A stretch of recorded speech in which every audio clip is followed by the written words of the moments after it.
Let me see your identification. What did you say? I'll tighten those restraints. Scavenger scum. We don't need to see his identification. I will remove these restraints and leave the cell with the door open. My lord.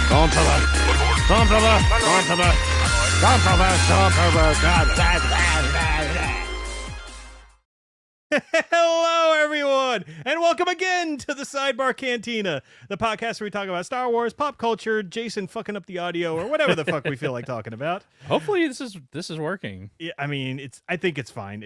I know what I did. I fuck up. Okay. So As long as you know. yes, I do. As long as we know that now. Yeah. Hopefully, everybody from the old stream can get onto the new stream, but if they can't, what are we gonna Well, do? all right. We'll fix it in post. Sure. Anyway, so how are you, Dave? It was some echoing, phenomenal. Just it would have been interesting trying to play it like, okay, I couldn't have concentrated. I couldn't have done a whole no, show there's like no that. way. I the only way that we can describe it to you, the audience, is literally if you were going into like a giant bathroom Right. that has like vaulted ceilings and then just started talking in it, like trying to have a normal conversation, and it's just echoing everywhere. It was Right. just redonkulous. We could, Helmet Fire has a point. We could have just removed the headphones. Yeah, but that's no fun. Yeah. Well, 'Cause and then we can't hear the soundboard, which is you can't hear the soundboard, and we're not getting the. He's not following us into the bathroom. That's fair. We can't get any other audio feedback either. So. sure. Yeah. Ow! Ow! Ow! What the fuck? Ow! What did you do? Oh my god! Ow! He hurt himself by talking, people. Ow. That's where we are now. Oh my back! You've Ow. completely over these last 349 episodes watched the decline, the physical decline of Dave Martin. Holy shit, that hurt! So what happened now? Oh, my back just spasmed. For no reason? Oh! Hopefully it's not a heart attack. In my back? Well, they say when you have a heart attack, you can feel it in your back sometimes. All right. Well, yeah. Let's hope it's not. But if it's a specific spasm, then yeah, you can. Bacchiotomies notwithstanding. All right. So anyway, are we back on track? Are you good? Can Who Can knows? you continue? Who fucking knows? Not me. Oh. So anyway, hello, Dave. Welcome back after 2 weeks. Yes. Welcome back to the shit show. Yeah. Apparently. Yeah. And of course, you see what happens when we take 2 weeks off. A couple weeks off, and Jason's opening multiple tabs, and it's just a mess. But I will say the 2 weeks is still working out very well for me. Good. So Good. I'd like to keep this pace going for a while. But regardless, what are we talking about this week? So we've alluded to this probably a bunch through different things, but 1999 was a big year for a lot of things, and one of those things was the Lego Star Wars video game franchise. Did it start in 99? Isn't that 25 years ago? Yeah, but I don't think we were doing this for an anniversary, were we? Hold on, keep talking, and I'll That's check. why we're doing it. It was 25 years ago. Okay. Go ahead, keep talking. Like, am I crazy? Am I crazy? No, I think Am it might crazy? be. I think it might be a 20 because I think the first one might have come out in 2004. No, because the complete saga that's on this DS right here came out in 2004. Okay, hold on. Lego Star Wars, the video game, sometimes simply called Lego Star Wars, is a 2005 Lego-themed action-adventure video game based on the Lego Star Wars line of construction toys. Yeah. So maybe we had 2005. Well, it's in March. March 2005 is the 20th anniversary, so we're just a little ahead of the curve. Why we decided to do it this time, I don't know. Oh, it's the 25th anniversary of Lego Star Wars. Just Lego, of them making Star Wars Legos. Yes. Okay, so gotcha. There's like the branding for that. Yeah. It's like, yeah. See, Yeah. Says 25 years. on it. Oh, okay. All right. We'll talk about this later, but Yeah. All right. But yes, regardless, Lego Star Wars. We're talking about the Lego Star Wars video game because Jason hadn't played it at all, and never. Yeah, we thought, fuck, it's Star Wars. It's time. Yeah, and Dave has, I'm sure, more than enough to talk about just in his experiences alone. So yes, yeah, we're gonna do it. Do it. But before we do it, we have some business to take care of first. And as of 15 minutes ago, Kristen was about to send me a new. Why? Sorry. For some reason on this computer, it's like everything's like brand new again. Like I'm logging into everything for the first time. Do it like, live! 94. The sacred Jedi. It's always the one. All right. Anyway, we're ready now. Yeah, if you're enjoying the Sidebar Cantina's content, consider becoming one of our Patreon supporters for as little as $1 a month. God, we're so fucked up already. You can support this podcast and help make it possible to continue to bring you quality content week after week. See, that's what happens when we fucking miss time. We'd like to give a huge shout out to all of our current patrons: Frank Kalevich, Don Solsky, Helen Martin, Shotgun Mark, Nick from Sweet Studios, Scott and Kim from Used and Abused, Catherine Rennick, Tina Land, Wally Frogmore, my wonderful mother-in-law Patricia Goodstein, Lord Helmet Fire, The Orange and Fett Show, Carly Vickers, David Schmuck, Chantal from Pop My Culture, Kristen Roscom, Sterling Azier, Dragon Buddy, and Frederick Martin. If you'd like to consider becoming a supporter, you can find us at patreon.com/thesidebarcantina. Thank you to all of our listeners and supporters. You are the reason why we do this. What? I'm wow. All right. I just like care to elaborate? So how about some nouns, maybe a couple of verbs, some verbs, some conjugation. Yeah. Oh God. I don't know. Somebody's fucking abusing my voodoo doll right now, and I'm not enjoying it. Is that a euphemism for a blowjob, or? I wish. Or a hand job. No, it'd be more like a hand job, abusing your voodoo doll. No, it's more like,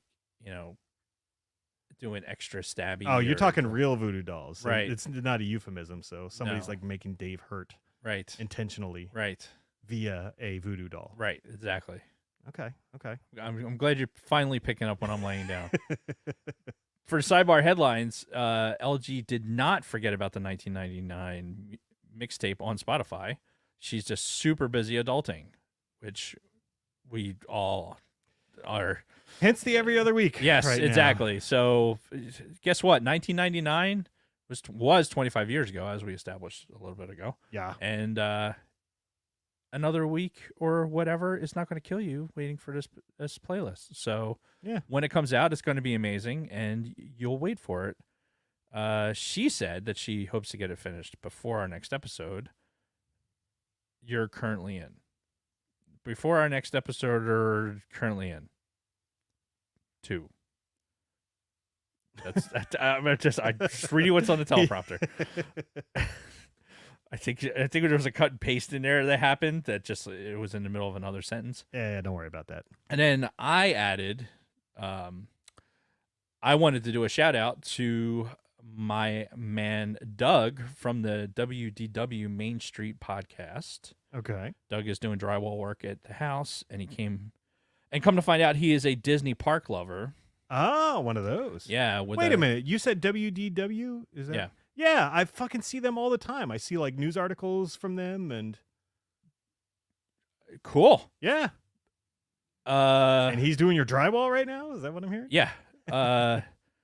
He's been doing this podcast for like, I don't know. He's on episode 830. Yeah. No, these Disney fans and this website in particular, they they put out like news sites whenever news breaks about the parks or whatever's, going on with the parks.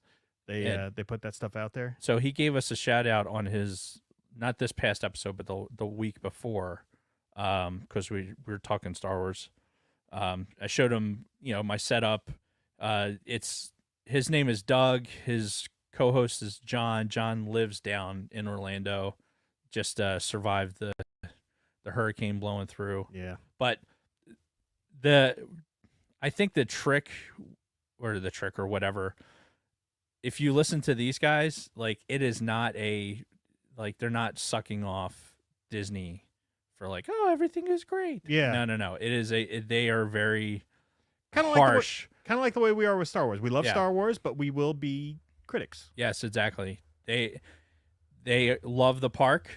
They love going there. They continue to go there, but when they see something like the outrageous prices of stuff that's happening, or they're closing this, and doing whatever, they're not afraid to call them out. Yeah. So very cool. And he's a local guy. Like I said, he's doing my drywall. He's the subcontractor for the roof repair that I'm finally getting around to. So, well, if you happen to see him again, let him know that I already was aware of his podcast and Nice. Their website and everything. Absolutely. So. I will do that. But you can check them out. Like I said, WDW Main Street is their podcast. And tell them Dave sent you. See. 3PO. That's all I got. Okay. We have missed out on some Star Wars news, being, every other week, and it seems like the weeks that we take off are always when the big news hits. Hey, that just gives us more to talk about when we do get on. Yeah, we talked about James Earl Jones, right? About his passing last episode? Yes. Okay. Yes, we did. So we have not talked about the music by John Williams. No, we have not. The, I guess, documentary that's coming out. It's coming out on Disney Plus on November 1st, right? Right. And it's supposedly, based on this article that I saw recently, it's also getting a limited theatrical release. So I did a search. So far, I've not seen tickets on anywhere. But I'm just saying, like, if it does, then we should definitely be trying to get in on that. Yeah, absolutely. Yeah. In the best fucking available sound that you can get. Yeah. So, yeah, keep that in mind out for all of our listeners. This John Williams documentary is coming out. We're going to cover it on the podcast either way. Yeah. After it comes out, we're going to adjust our schedule a little bit to make room for it. Yeah, look, John Williams, and I'm a huge John Williams fanboy. If you didn't know that already, so the fact that this is happening is amazeballs. Yeah, and I'm here for it. So yeah, I can't wait till November 1st for when this comes out. And if I can manage to get it into a theater to see it, fucking even better. Okay. Oh shit, I should do that for my week. Well, yeah, and if anybody else hears anything about that, please let us know about the theatrical release. We know when it's coming out on Disney Plus, but fuck, if we can get into theaters, and I'd be willing to bet that if it does appear anywhere around here, it'd probably be at King of Prussia. Yeah, maybe in that big theater that has the 4DX thing. Yep, because that's where they're doing, speaking of which, we haven't talked about this in a while, that's where they're doing the re-release for Interstellar. Oh, shit. Yeah, so when's that? Well, it's now in December. It was initially supposed to be, I think, October. I think it was supposed to be this month, but they pushed it a couple of months for whatever reason. But yeah, now it's coming in December. So I'm assuming you want in on that Yeah, too? we got to get in on that. All right. 100%. Cool. Anyway, in other news, apparently they're doing a, I wouldn't say a remake because they're just re-releasing the same game with slightly better polygons in their graphics, but Jedi Power Battles. The old game, I remember seeing this on the PlayStation 1 back in the day, so it's that old.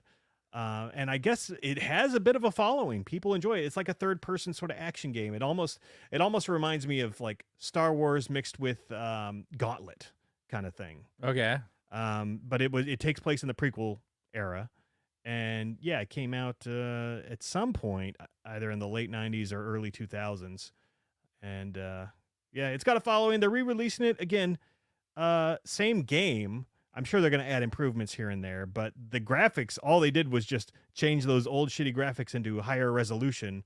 They still look like old shitty polygons, but they look sharper. So that's something. I wish that I could say that I have some. I have nothing, like, yeah. Until you posted this, I'm like, I don't remember anything about this game at all. So you didn't even know it existed before? If I did, that penguin has long since fucking drowned. Yeah, and I mean, I'm aware of it. I remember it being a thing, but I never played it. I don't know, something about it just didn't really catch me, and just that was like that PlayStation 1 era. There were games that some of them were just not playable. Yeah. I Yeah, mean, there were it's some just- pretty shitty games back then. Even though PlayStation was like the biggest thing at the time. You know, they were releasing clunkers on that thing left and right. I tell you, the game I played the most on PlayStation 1 was Rallycross. Oh, really? Yeah. I played the shit out of that game. I'd be in the alert rooms just like up till like 2 a.m. just playing fucking Rallycross, and just Interesting. I loved that game. I never would have imagined that being the game. I'll give you one guess as to what my most played game on PS1 is. Madden. No, surprisingly. Fuck. Hang on. How am I supposed to No, get I it? got from it. you? I got don't it. even I got know. it. Tony Hawk, the first Tony Hawk. Oh, game. okay. Yeah, I yeah. played the shit out of that. Yeah. It was awesome. And I played a significant amount of Tony Hawk 2 also, but not as much as the first one. So, yeah, that game was awesome. Anyway, so anybody out there who does like Jedi Power Battles, is familiar with it, wants to see this re-release, then it's coming soon. So, hooray. Did we talk about the Reign of the Empire book trilogy? No. Yeah, see, this didn't sound familiar to me, but as I'm perusing like a Star Wars news site, I saw this pop up. And there was a novel coming out in, I want to say January. That's the title is Reign of the Empire, and it's the first book of a new trilogy, I guess. And this article is mentioning that they're giving out copies of it at the New York Comic Con this year, which I have no idea when that is. But yeah, it's okay. It's coming out in February 25th. But yeah, it's a novel.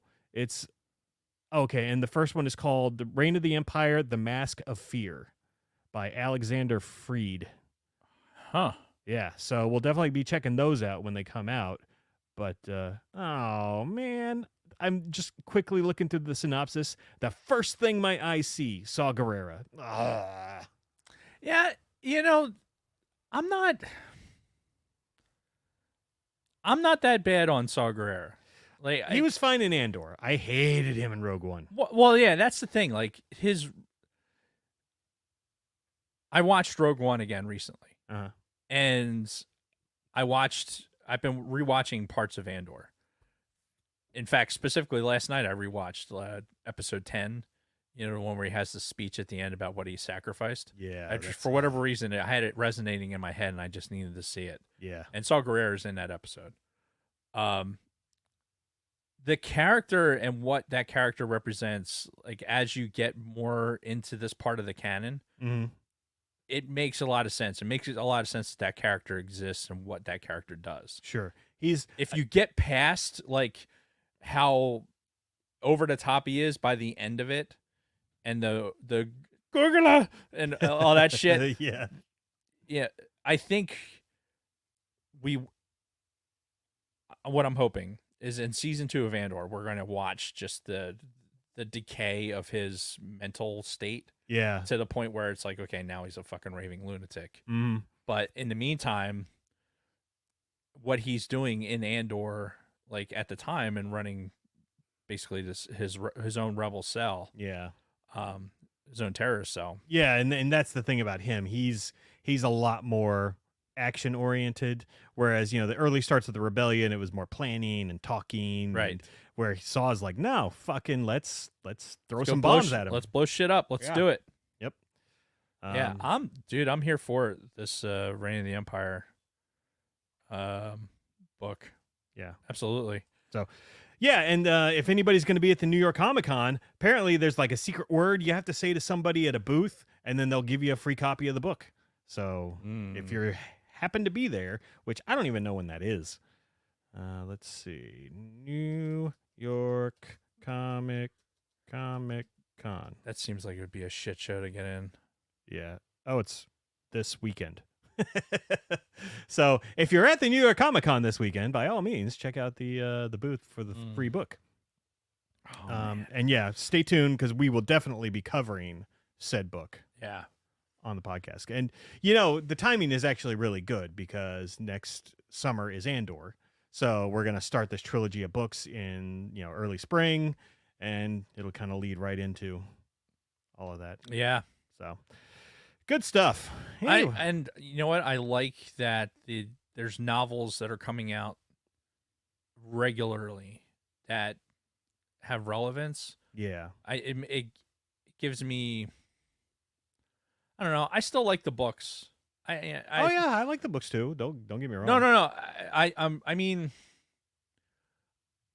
I don't need a Star Wars series all the time to get my content. Like, right. I enjoyed kind of waiting for the book to come out so that I can continue reading about this particular thing. You know what I mean? Oh, sure. Yeah. Like, yeah, the instant gratification sometimes is really nice, especially if I want to rewatch something. Yeah. Like I could with Andor. But the nicety of being able to sit there and just like absorb the book and then wait and anticipate the next one coming out. I still appreciate that. So yeah, I'm here for it. Bring it. And now, is it worth going all the way up to fucking New York Comic Con and dealing with New York and people said Comic Con? Yeah, probably not. No, not for me anyway. Now, if Ian McDiarmid was there, you bet your ass I'd be up there, but he's not, so fuck it. Yeah. All right. Anyway, are we ready to get into our weeks? I'm going to say yes. Mine is primarily Star Wars based, so fucking A. First of all, I have plenty of additions to The Sacred Jedi. The Sacred Jedi. Now, you're going to have to help me here because I can't fucking remember what I've revealed of this pile of Black Series figures or not. Did I show this one off last time? No. Okay. So, the first one that I have is, really, I didn't show it to you? I don't remember it. All right. From The Mandalorian, we've got IG-12 and Grogu. So you got the little Anzellans down there. You got Grogu, and he fits inside the IG-11. That's awesome. And awesome. I knew as soon as we covered that episode, I said it in that episode that they have got to come out with Black Series figures for this, for Grogu in the fucking IG-11 suit. And he is Arians. Yep. Yeah, that's awesome. So yeah, got a couple of those. One to open, one to keep in the package. And we can see it through the said package, which is I know, nice. Yeah, that's good that they came around to that because the paper ones, no, I want to see the exact thing I'm buying. Right. I don't want to see a picture of it, of what it might look like. Right. Exactly. Yep. So remember who you're gearing this fucking thing towards. Yes. Something I pre-ordered that I totally forgot about. This is a Gaming Greats thing, and it is from Jedi Survivor. It's a 3-pack of enemies. You've got the battle droid, the big battle droid, and that staff dude. Oh, like these are the guys wandering around like in a group. Yeah. When you're in the just walking around in an open area, and you just, if what you feel like doing in Jedi Survivor or Fallen Order is just, I just feel like walking around and just annihilating people with a lightsaber, which I did a lot. These are your dudes. Yep. And I remember I'd love listening to them like have their conversations. Yes. What in the fuck is also, wrong with also me? Yes, with the conversations. Yeah, listening to their conversations, especially just like the small battle droids and just all the dumb shit that they're talking about. It's pretty funny. It's fun just to sneak up on them and listen to them. So, remind me if did I show this one off last time? No. Okay, so again from The Mandalorian, another one that as soon as I saw these, I'm like, they better make a fucking Black Series figure out of that. It's the Imperial Armored Commando. This is Moff Gideon's Mandalorian-looking stormtroopers with the jetpacks. Oh fuck yeah! Yeah, they're pretty awesome. That's dead sexy. Oh, look at my sexy body. Oh, looks like a baby. Oh, that's that's beautiful. Nice. Yeah, it's great. The helmet is a great hybrid of Mandalorian and Stormtrooper. Yeah, the helmet, it's got like a flight suit thing happening. Yeah, underneath it, like the olive drab. Look at that motherfucker. Yeah, it's pretty sweet. Look at it. Look at it. So yeah, that was pretty awesome. It's delicious. Got these Tastes that I like pre-ordered recently. From Ahsoka, we've got Captain Enoch right there, and then one of the the tattered stormtroopers from Thrawn's crew.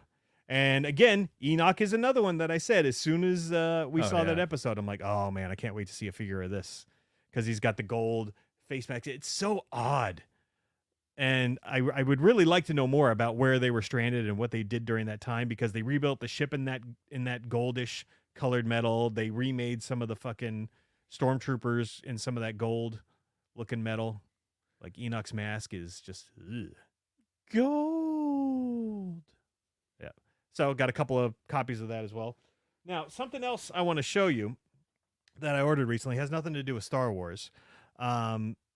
And I'm not going to tell you why, but I was on a website pre-ordering something, which whenever they come in, I'll reveal them on the podcast. But while I was in there, I saw this guy, and it's a Andre the Giant figure. Yeah, look at him. Yeah, he's like a 4-inch tall Andre the Giant in a cool little retro-looking package. It was like a beer can. So the legend of Andre the Giant is that motherfucker put down a lot of beer. Oh, I believe it. I'm talking 2 cases in a couple hours type of thing. There's Jake the Snake Roberts has a great story about when he had to fucking pick up Andre at the airport one day and drive him to the stadium. Like the first thing that he made him do was he made Jake stop at some gas station, picked up 2 cases of beer. By the time they got to their destination an hour later, the beers were gone. And he's like, all right, let's go get some more beer. So need more beer.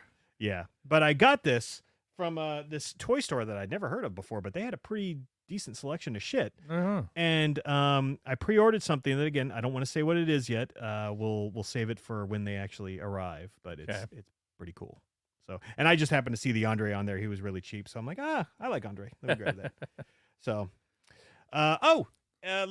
so I got some new shirts to show off. First of all, I posted pictures of this one on social media. This is my Sith Empire jersey, which is pretty fucking sweet. I like the Vader. Yeah, you got Vader posed on the front of it. It's got Empire. Well, it's got First Order symbology on the shoulders. Yeah, but then. Actually, no, I think that's the Sith Empire. That's not the First Order. Yeah, that's the Sith Empire logo from the Old Republic time frame. Anyway, the best part is you get to personalize these things. Oh, and by the way, this was a targeted ad on Facebook. They get me every fucking time. Motherfuckers. The back, for the people watching live. 94. Yeah, it lets you put a number and your name on it. So I put my last name on it, Roscom, and my number is 94. So 94. It was between 94 and 37. 94. So 37. My girlfriend sucked 37 dicks. In a row? So I figured if Dave ever got one of these for himself, he could have 37. So that's fair. Yeah. But either way. I haven't gotten that targeted ad, so okay. I need to get targeted for it. If I come across it again, I'll send it out. Yeah. Fuck, I'll send it to the whole all blast the that to everybody. on Facebook. Speaking of,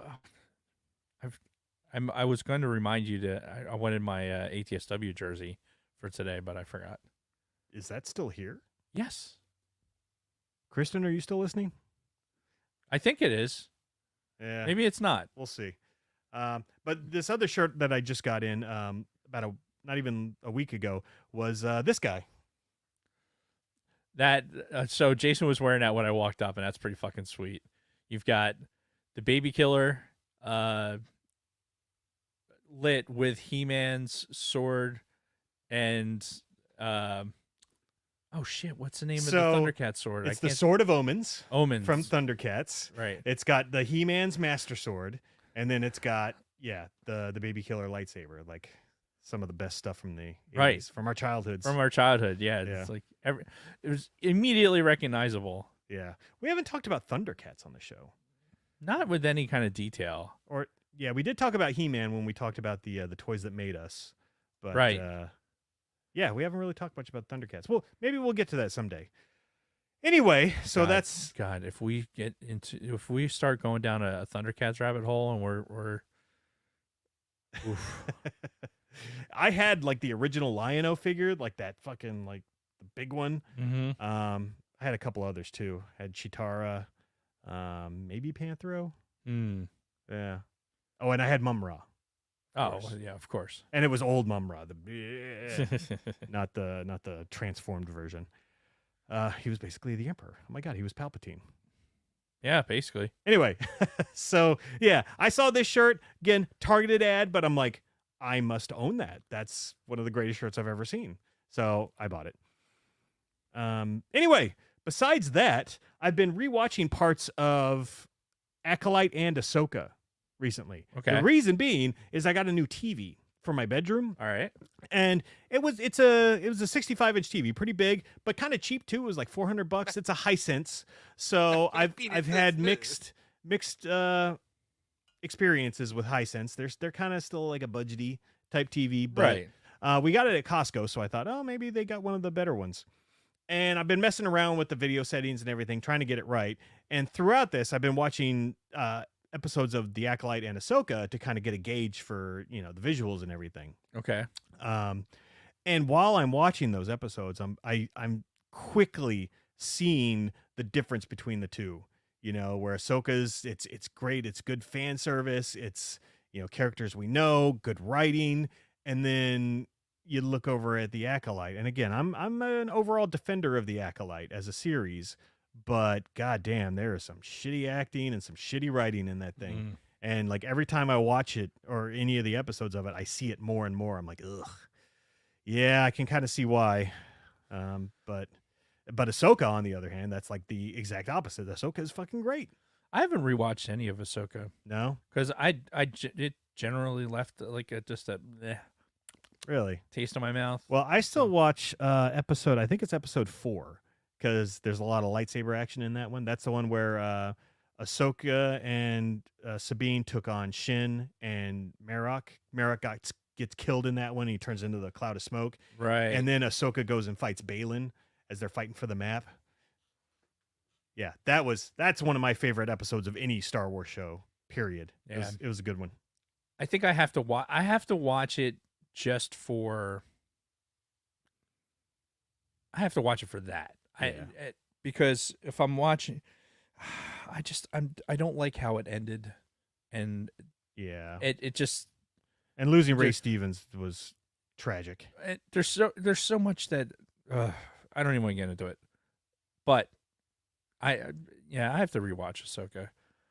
Yeah, but anyway, so while I'm going through this whole process, I'm trying to get, because this TV I bought was a 4K TV, right? Right, and I'm trying to get like some 4K video going, because when I'm trying to play stuff on it, it's that old, you remember back in the day when DVDs were first starting to be big, but if you watch something old on a DVD, had kind of a grainy look to it. Or I'm sorry, HD TVs, not DVDs. Right. But yeah, HD TVs, if you watch an old SD show or movie, it was kind of grainy. I'm getting the same thing with this TV and stuff that's like 1080p kind of thing, like really? Original HD. Yeah, a little graininess to it. So I'm fucking around with stuff and I see, oh, well, if you want to stream Disney Plus in 4K, you got to pay extra.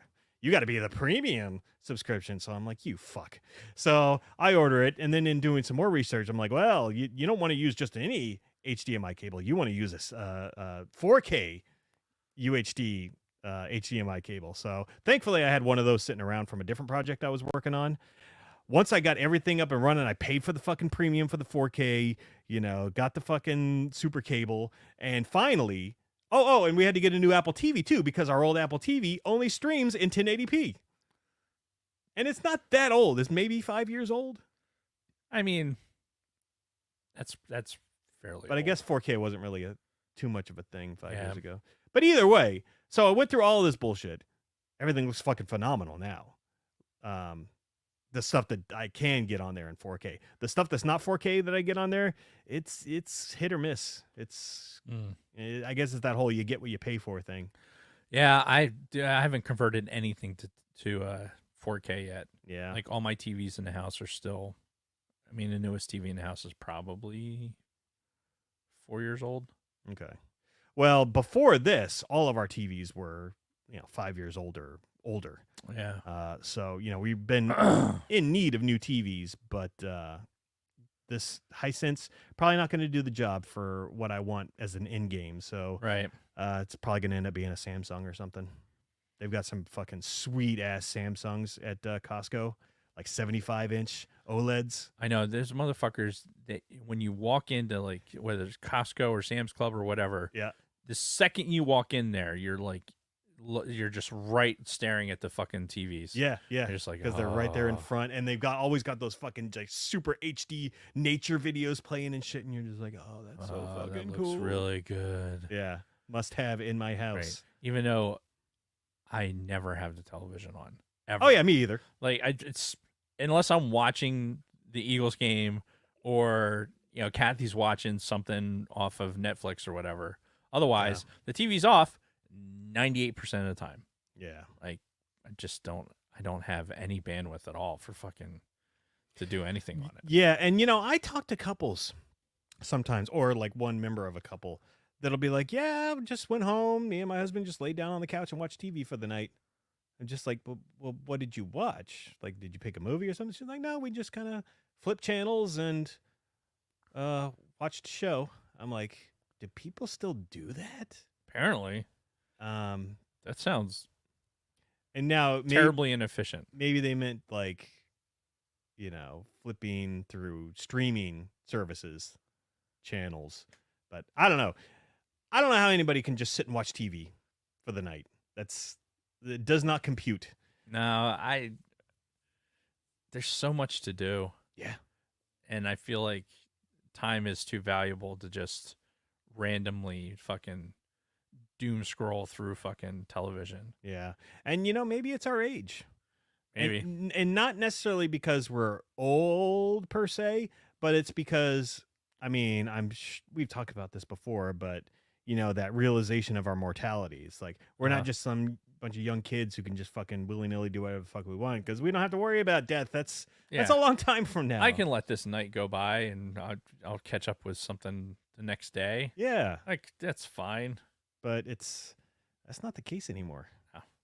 So, and I feel like at least for me, that's part of it. I feel like I should, if I was ever just sitting there just watching TV, just like flipping through trying to find something to watch, I'm like, there's got to be something better with my time I can do, than this. Yeah, I couldn't tell you the last time I did something like that. I can guarantee it wasn't on a fucking flat screen TV. It was probably on a 20 An old CRT style, a 27-inch fucking old school CRT. Yep. Fucking weird times. But anyway, the last part for my week is one of the things that I've been really stressed about lately is all these fucking inspections that I'm having at work. Well, we had our last big one on Thursday. We passed, and now I'm just like, fuck. Hopefully this means like it's going to be smooth sailing for the rest of the calendar year at least. And things will knock on wood. I know. But yeah, past inspections, which by the way, I was, a major anchor for a lot of that. So that's why you're there. Yep. And yeah, it's over, thank God. So I can feel the stress lifting, which is nice. But that's it. I'm jealous. But that's all for me. What do you got? So, yeah, work has been busy and stressful, and that's all I'm going to say about that. Yeah, I got the details earlier. So, while work has been busy and stressful, I've also had the end of the semester for my systems psychology. Oh, yes. Masters. Yeah. And so not this past weekend, obviously, but the weekend prior, I had this big term paper due. Actually, it was due the week before. And I couldn't get it done because it wasn't happening. Mm-hmm. So I got, I basically got an extension on the paper, and then subsequently got an extension. Like I could have turned it in after the class had closed out, but I ended up not needing it. Mm-hmm. Because Friday into Saturday, I stayed up till like probably like 2:30, 3 in the morning, like working on this paper. And it's one of those papers that like this fucking professor, he is like really good. Like he wrote the core curriculum for a lot of the stuff that I'm involved in. Mm-hmm.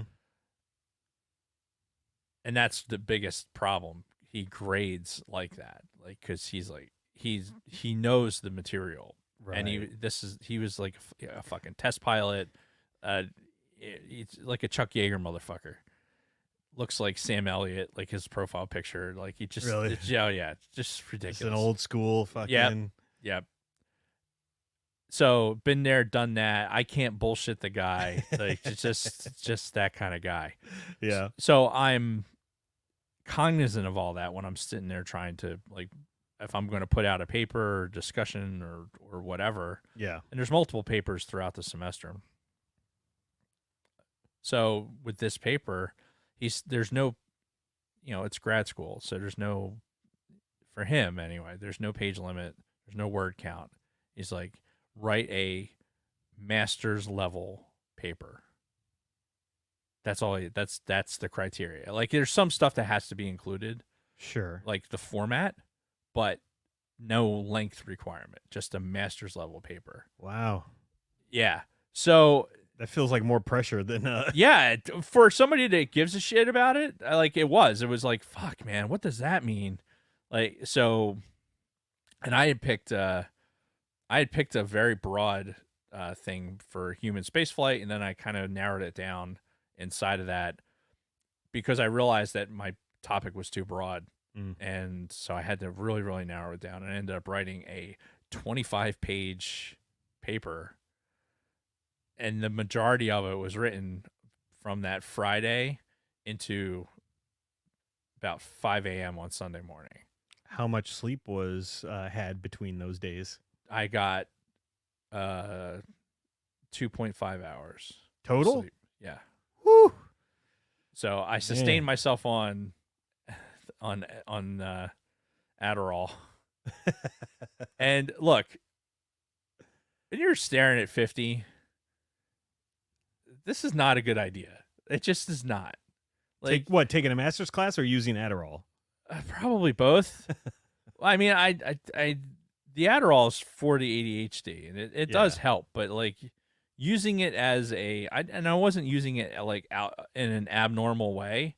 I just timed it so that I was not going to go to sleep, and it worked. I didn't go to sleep. Right. Now, how good was the writing from like 2 a.m. to 5 a.m.?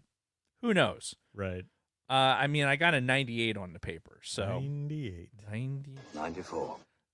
Well, that's great, actually. That's so whatever you wrote was master's level bullshit. Yeah.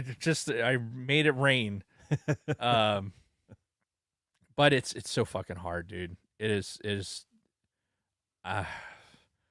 There's challenging yourself, and then there's beating your face into a wall for really no reason. Right. So the bitch of it is, at the same time I have SOS, my squadron officer school bullshit. And so now that I'm focused on that full time right now, so I can get that done. So are you not going to be taking another class for a while? Just the SOS. Because there's actually facilitated courses within SOS that I have to take. Right. So that I'm going to do that this semester. Okay. So instead of doing grad school, I was doing grad school and SOS. Mm-hmm. Now I'm just going to focus on SOS this semester. Probably smart. Because SOS is like it's like an undergrad course. Sure. You know, there's some graduate level stuff. I think that the military guys, when they take it, like the idea is that it's kind of leading you into a graduate level education. Yeah. It's just captains making majors, getting their master's degree, do whatever. Yeah. So that's kind of where it is. But there's testing. Like, that's one thing in grad school. I'm more than halfway through it. I haven't taken a test, like a legitimate test, the entire time. No? It's all about research and writing. Oh. Like, it's my ability to analyze. Like, go find research, make a cognitive analysis of that research to be able to present it in such a way that it's like, okay, here's research to support this thesis and this analysis. Yeah. It's not about answering questions regarding a topic. Yeah, because that's the kind of shit you take. Right, that's your undergrad. Into the undergrad stuff, yeah. But I mean, that's not every program. I mean, I know people that are in master's programs that's what they're doing. They're still taking tests. They're huh? taking tests and doing shit like that, and Okay. it's just like, oh my, and unless you're in like a math related thing or whatever, where it's like, okay, Yeah. we need to be able to test your ability to solve. Yeah. Right. This is more about my ability to do research. I always wanted to get a bachelor's in mathematics. I was always so good at math, all the way up through calculus, and then I stopped because I joined the military. Yeah. I hate it now. You hate math? I hate it. I I think Calc 2 ruined math for me. Oh, really? Yeah. I just like I was so sick of it, but at that point I'm like, fuck you, fuck math, fuck all of it. There's plenty of software out there that's going to do this math for me, like from an engineering standpoint. Like, I don't need any of this fucking math. Go fuck yourself.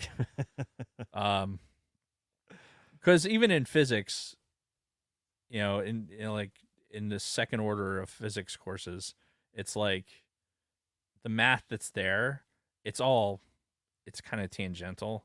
Yeah. Like, yeah, there's math there, but you're not solving for X. Like, the math is there to represent something else. Sure.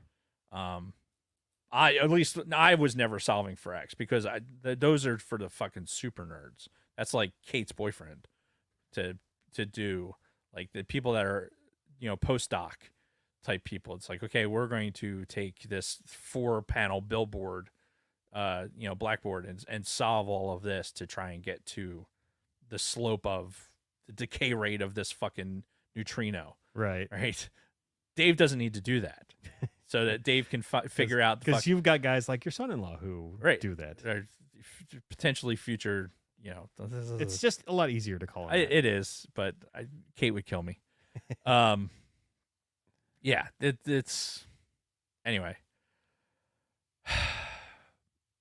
So while I was doing that paper, there was another paper that I had that I had to kick the can down the road for because of work. And after I got the grade on the big paper, this other paper that was due throughout the semester, even with a 0, I still had an A for the semester. So I was like, fuck, do I do this other paper? Because I had an outline built for it. I just had to do the writing. Yeah. And it was under the same auspices, like do a master's level paper. But it wasn't meant to be as detailed as the big term paper. Same class? Yeah. Okay.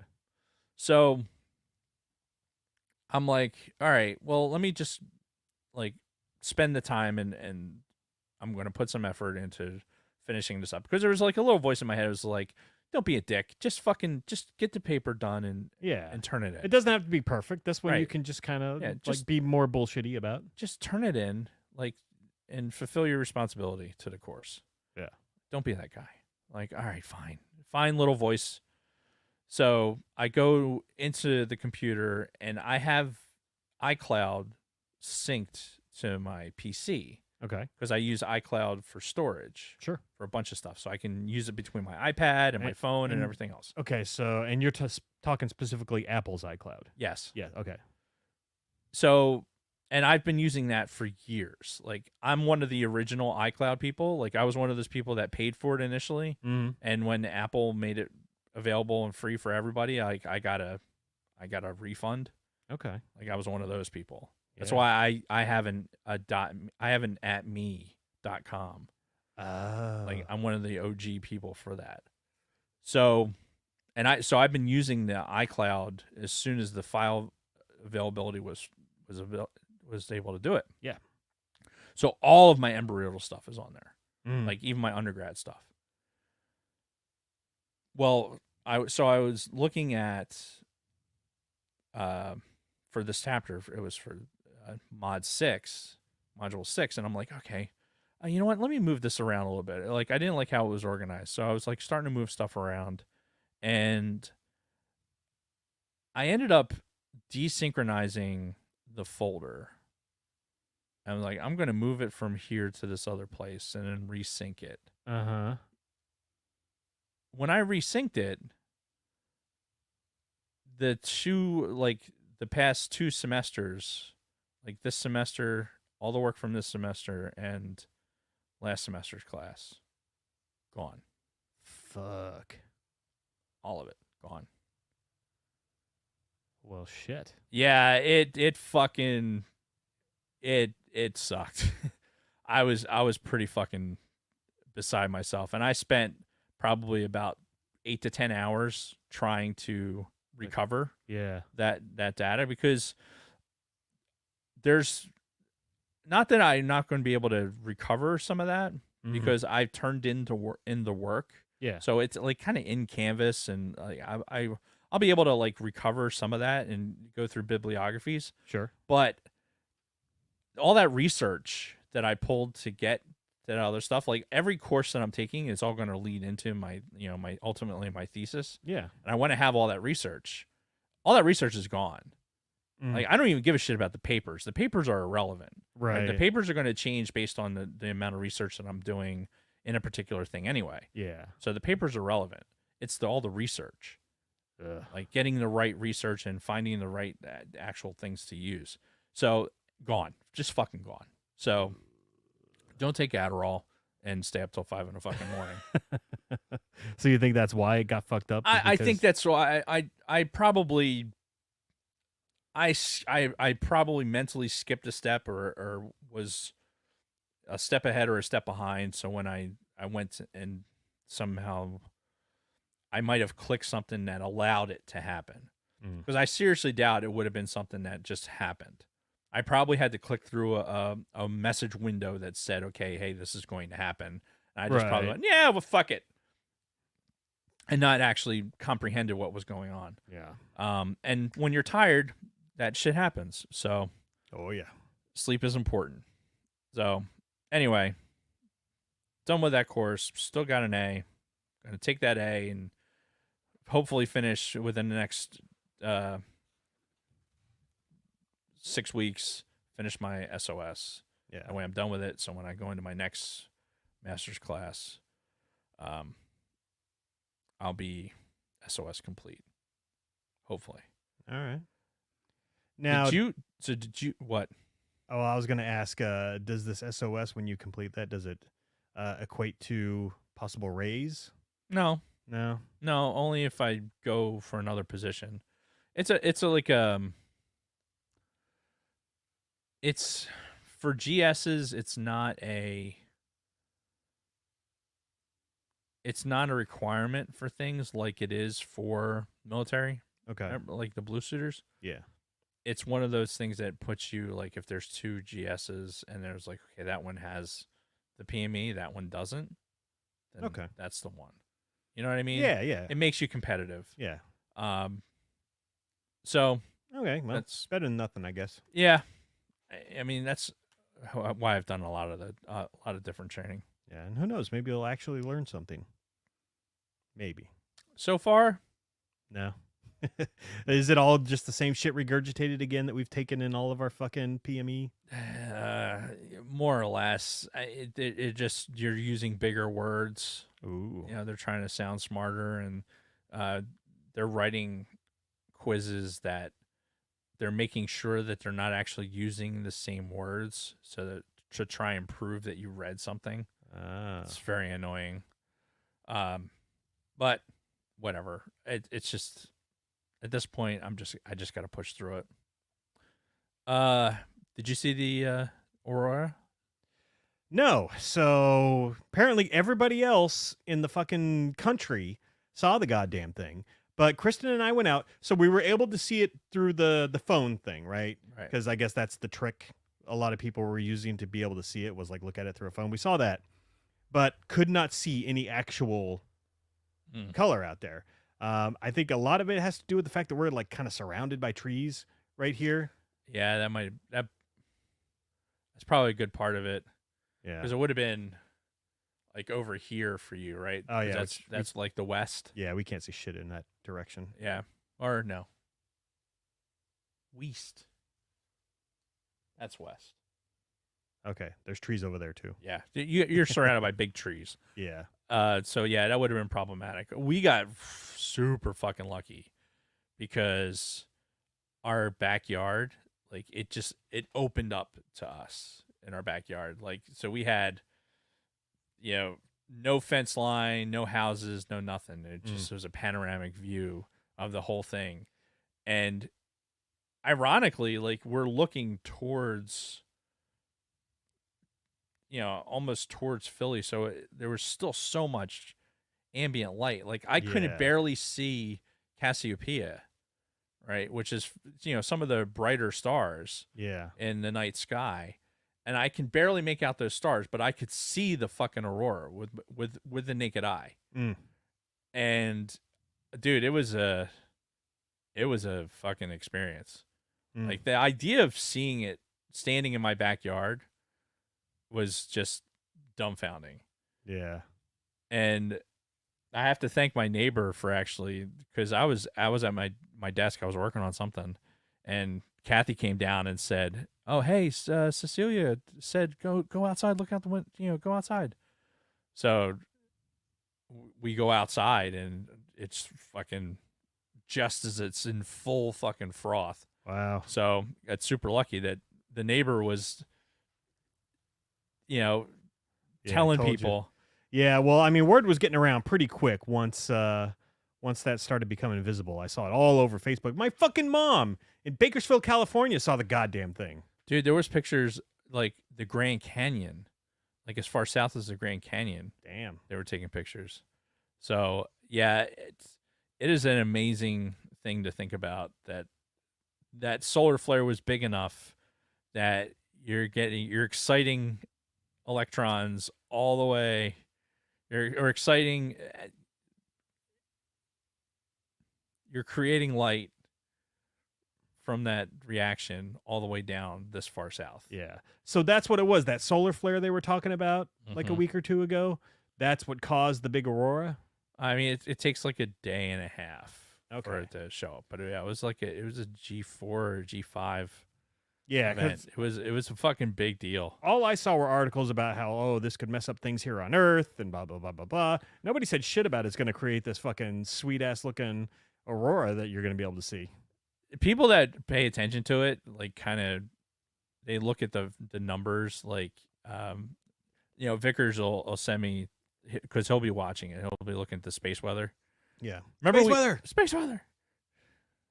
Remember we used to get space weather when we'd go step to the jet.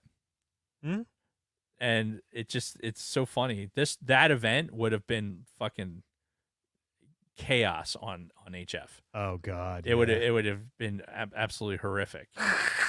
Yeah, HF would have been NA. Yeah. And well, that's what it sounds like normally. This time it'd be like, wee! Yeah, God only knows what sounds it would have been fucking making. And probably would have made the sacred Jedi. Pixies! The sacred Jedi. Yeah, you tune into HF and they just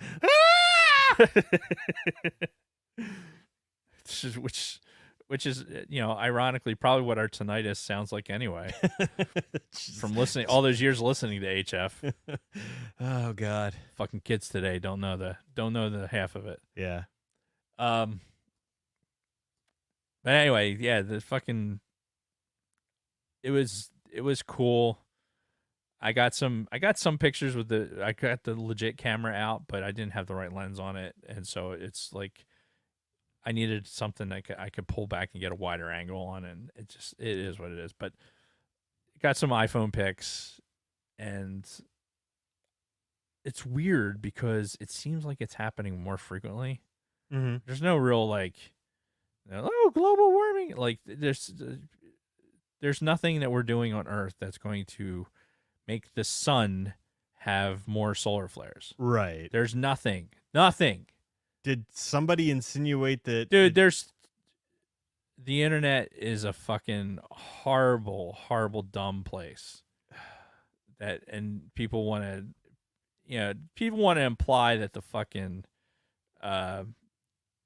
it's just all this radiation because of the thing, which is not unless you're in the International Space Station, it's not a fucking issue. Right. It's the fucking the people that are, they're just doing regular old doomsday people. There's the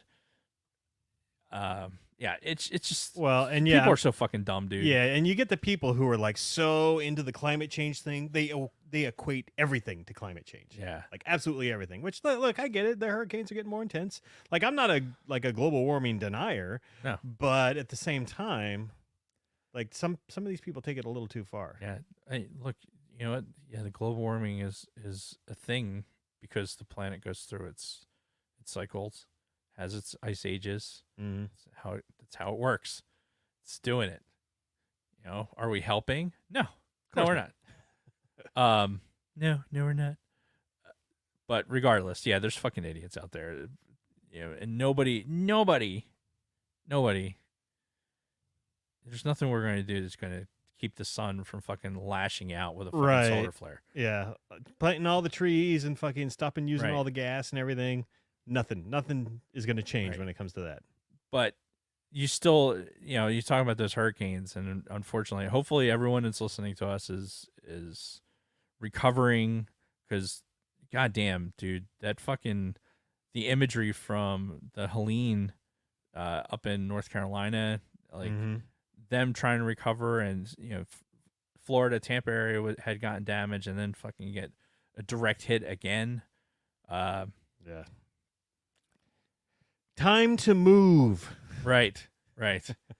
But yeah, anyway, switching the subject from that. Sure. If you're a member of our Discord channel, you get to witness the Lego madness that is Dave's obsession with Lego. Mm-hmm. Because we have a channel just for Lego stuff, right? Yeah. It's the what is it? I Heart Lego or something. We have a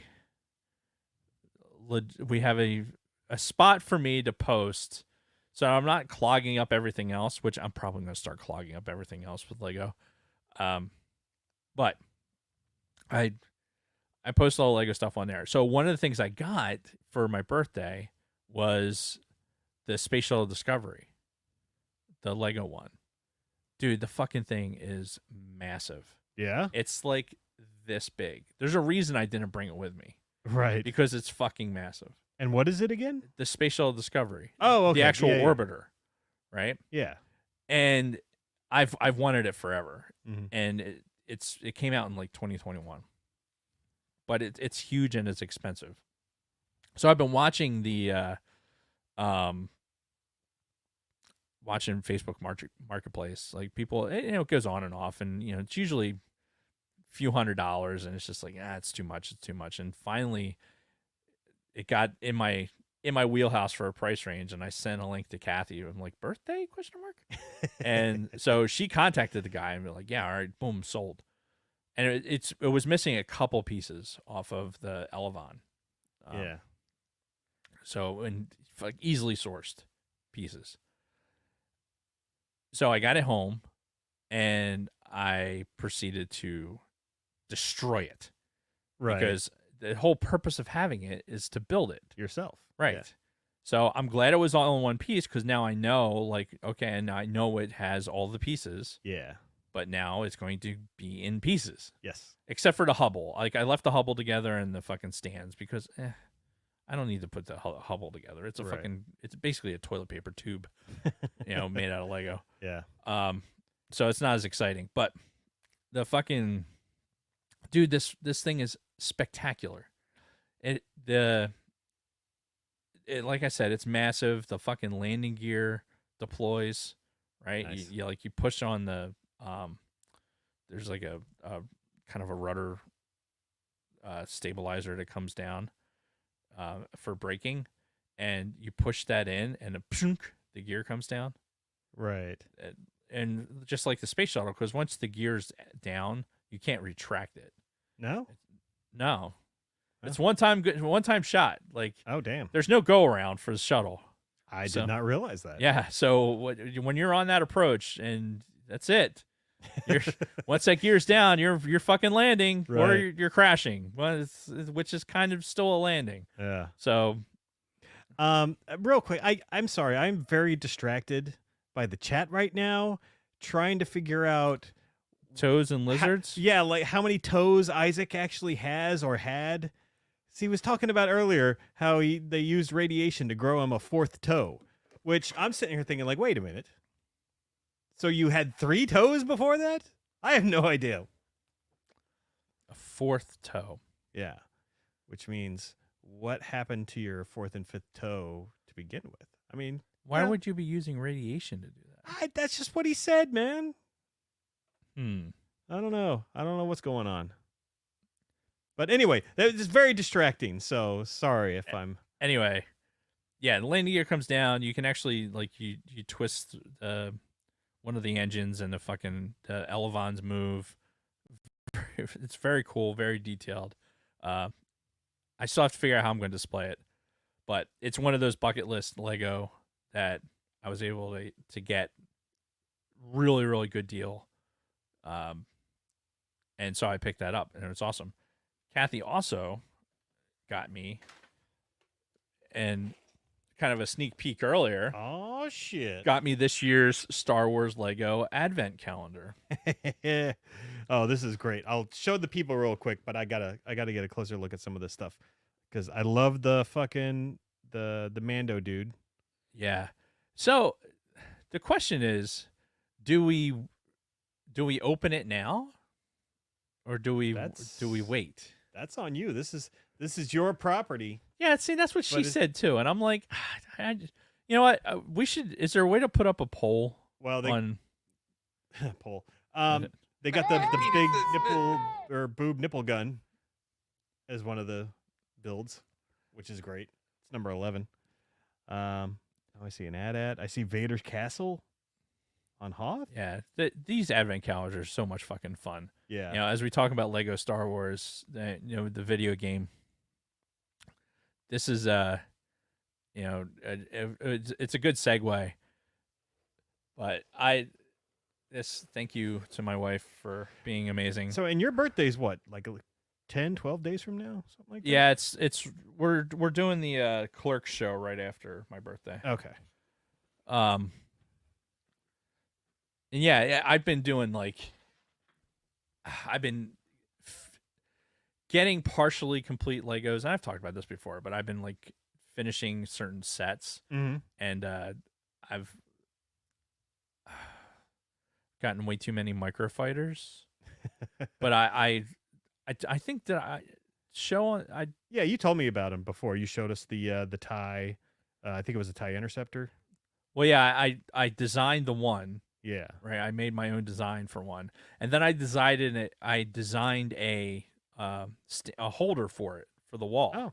I went into CAD and I drew out a fucking a holder for it. Now, is this a 3D printed thing or just another Lego built thing? No, I 3D printed it. Okay. So it was that.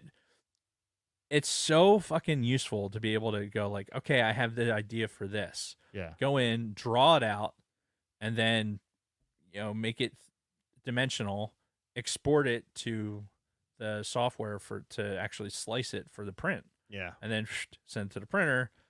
And, that one took a couple iterations just because, all right, that's you just whatever. Got to get it right.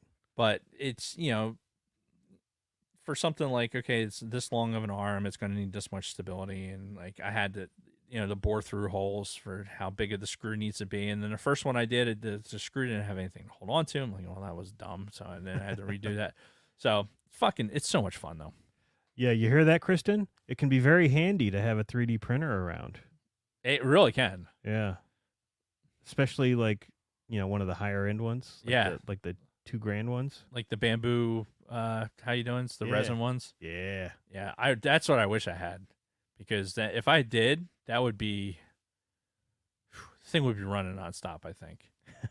Because I have so many designs in my head that I want to project out and make happen. Mm-hmm. But I know if I start drawing them and doing that, my printer is limited to what it can actually do. Right. So, and I don't have the bandwidth to do everything. So, like for the microfighter thing, I made it basically it attaches to the wall. It's about this, comes off the wall like this much. Yeah. And I made a ledge so that I actually could craggle a 4x4 Like a brick tile on there. Yeah. Plate. And then that's what actually connects to the ship. Yeah. Yeah. So it's just a simple fucking thing, and it has bore. It's printed in place, so there's a borehole that goes through here on one side, and there's one in the top. Boop, stays on there. Fucking Bob's your uncle. Yep. So anyway, it's been Lego madness. Like my desk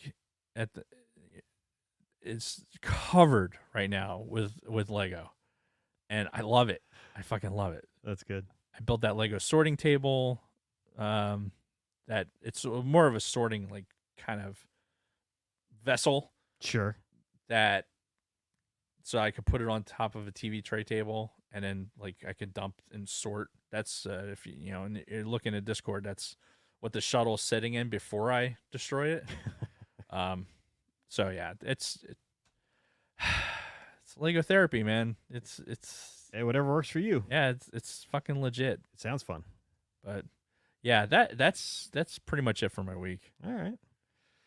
Cool. And well, I do have to pee. You do have to. Well, then we might as well do it now. Take a quick break, Yeah. and then come back and talk about our main topic. Yeah, and maybe we can query the people as to what we should do with the advent calendar. Well, oh, there you break. go. Take a vote. There you go. All right. Well, that being said, we're going to take a very quick break. Be back with our main topic after this quick word from our sponsors. Colt 45, it's a dynamite taste, it's a grin, it's a groove, it's a blast. Colt 45, it's a dynamite taste, it's a win, it's a definite blast. Colt 45, loaded with dynamite taste. So grab one, down one, get yourself around one. Colt 45, malt liquor, Colt 45, it's a dynamite taste. I miss drinking.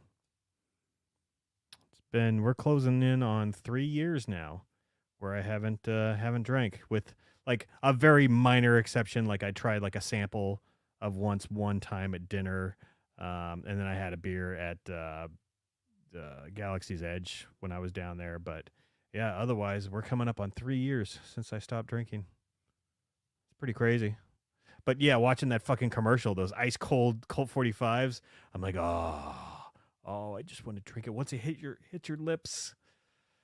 But hey, so I tried Colt 45 for the first time in my life right before I stopped drinking, because we had him on the show for something.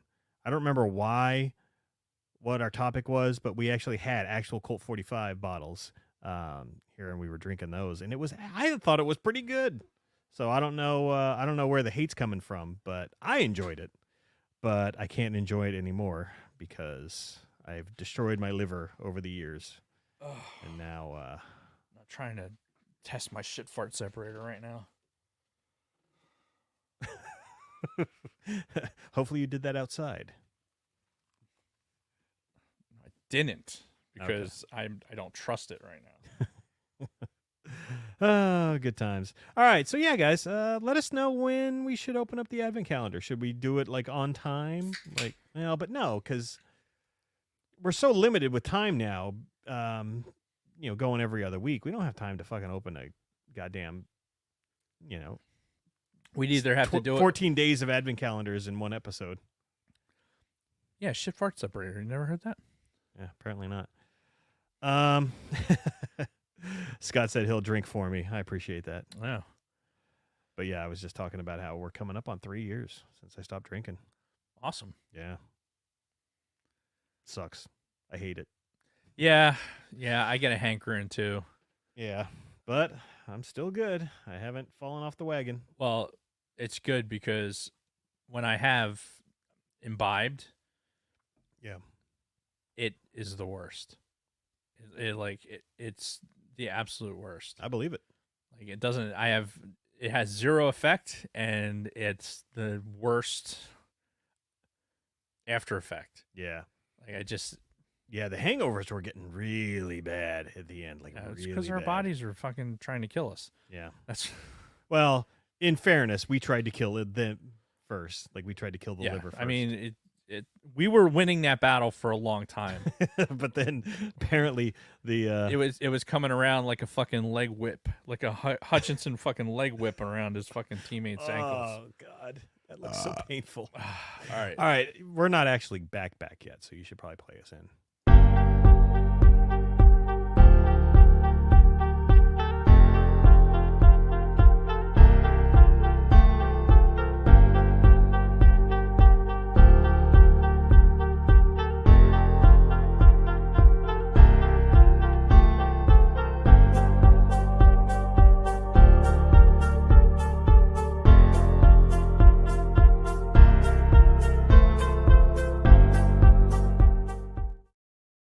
And we're back. So, Lego Star Wars.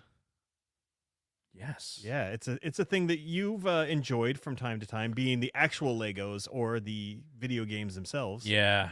And yeah, so let's talk about it. And we're gonna go right into our history because for me, I have barely played any Lego Star Wars games ever. I think the most I've ever played was probably like a half an hour with one of my kids. Right, we were doing like the co-op thing. But it was something that, I don't know, I feel like it was the Lego aspect of it felt too kiddish, and the game seemed like too, like more geared towards children. Right. That I'm just like, nah, I'm not really interested. So I didn't play it until just fairly recently. And because I bought the Skywalker Saga that you recommended, started on episode 4, A New Hope, like you recommended. And yeah, and I played it on my handy dandy Steam Deck, which we're going to talk about all the systems this fucking thing came out on. And I'll have some thoughts on my opinion about them later on. And for now, just wanted to also say Nintendo can suck a dick because they're really trying to crack down on all the emulators, even for like all the old, like the super old stuff. Really? Yeah, back into the NES days, which these fucking ROMs and emulators have been floating around the internet for decades. Yeah. Decades. You're not going to get rid of them now, Nintendo. I have a thumb drive that has a Nintendo emulator that John gave me. Mm-hmm. And we're talking from like, I don't know, we're talking 2006, 2007, yeah, probably. And it stayed in my pubs bag. Yeah. And I used it on the Jet. And so if I wanted to play fucking Gunsmoke on the Jet, I'd fucking run that emulator. Yeah. And just that's what it was. It was man. It's good shit. It's fucking awesome. But we're not here to talk about that. But yeah, that's my only experience with the Lego Star Wars series. Now I know you've got a much broader experience. I've obviously have an obsession with Lego. No, I wouldn't call it an obsession. It's an appreciation. I have an obsession with Lego. I'm trying to help you, man. It's gotten worse over the years, and I think it's because honestly, it has a lot to do with my attention.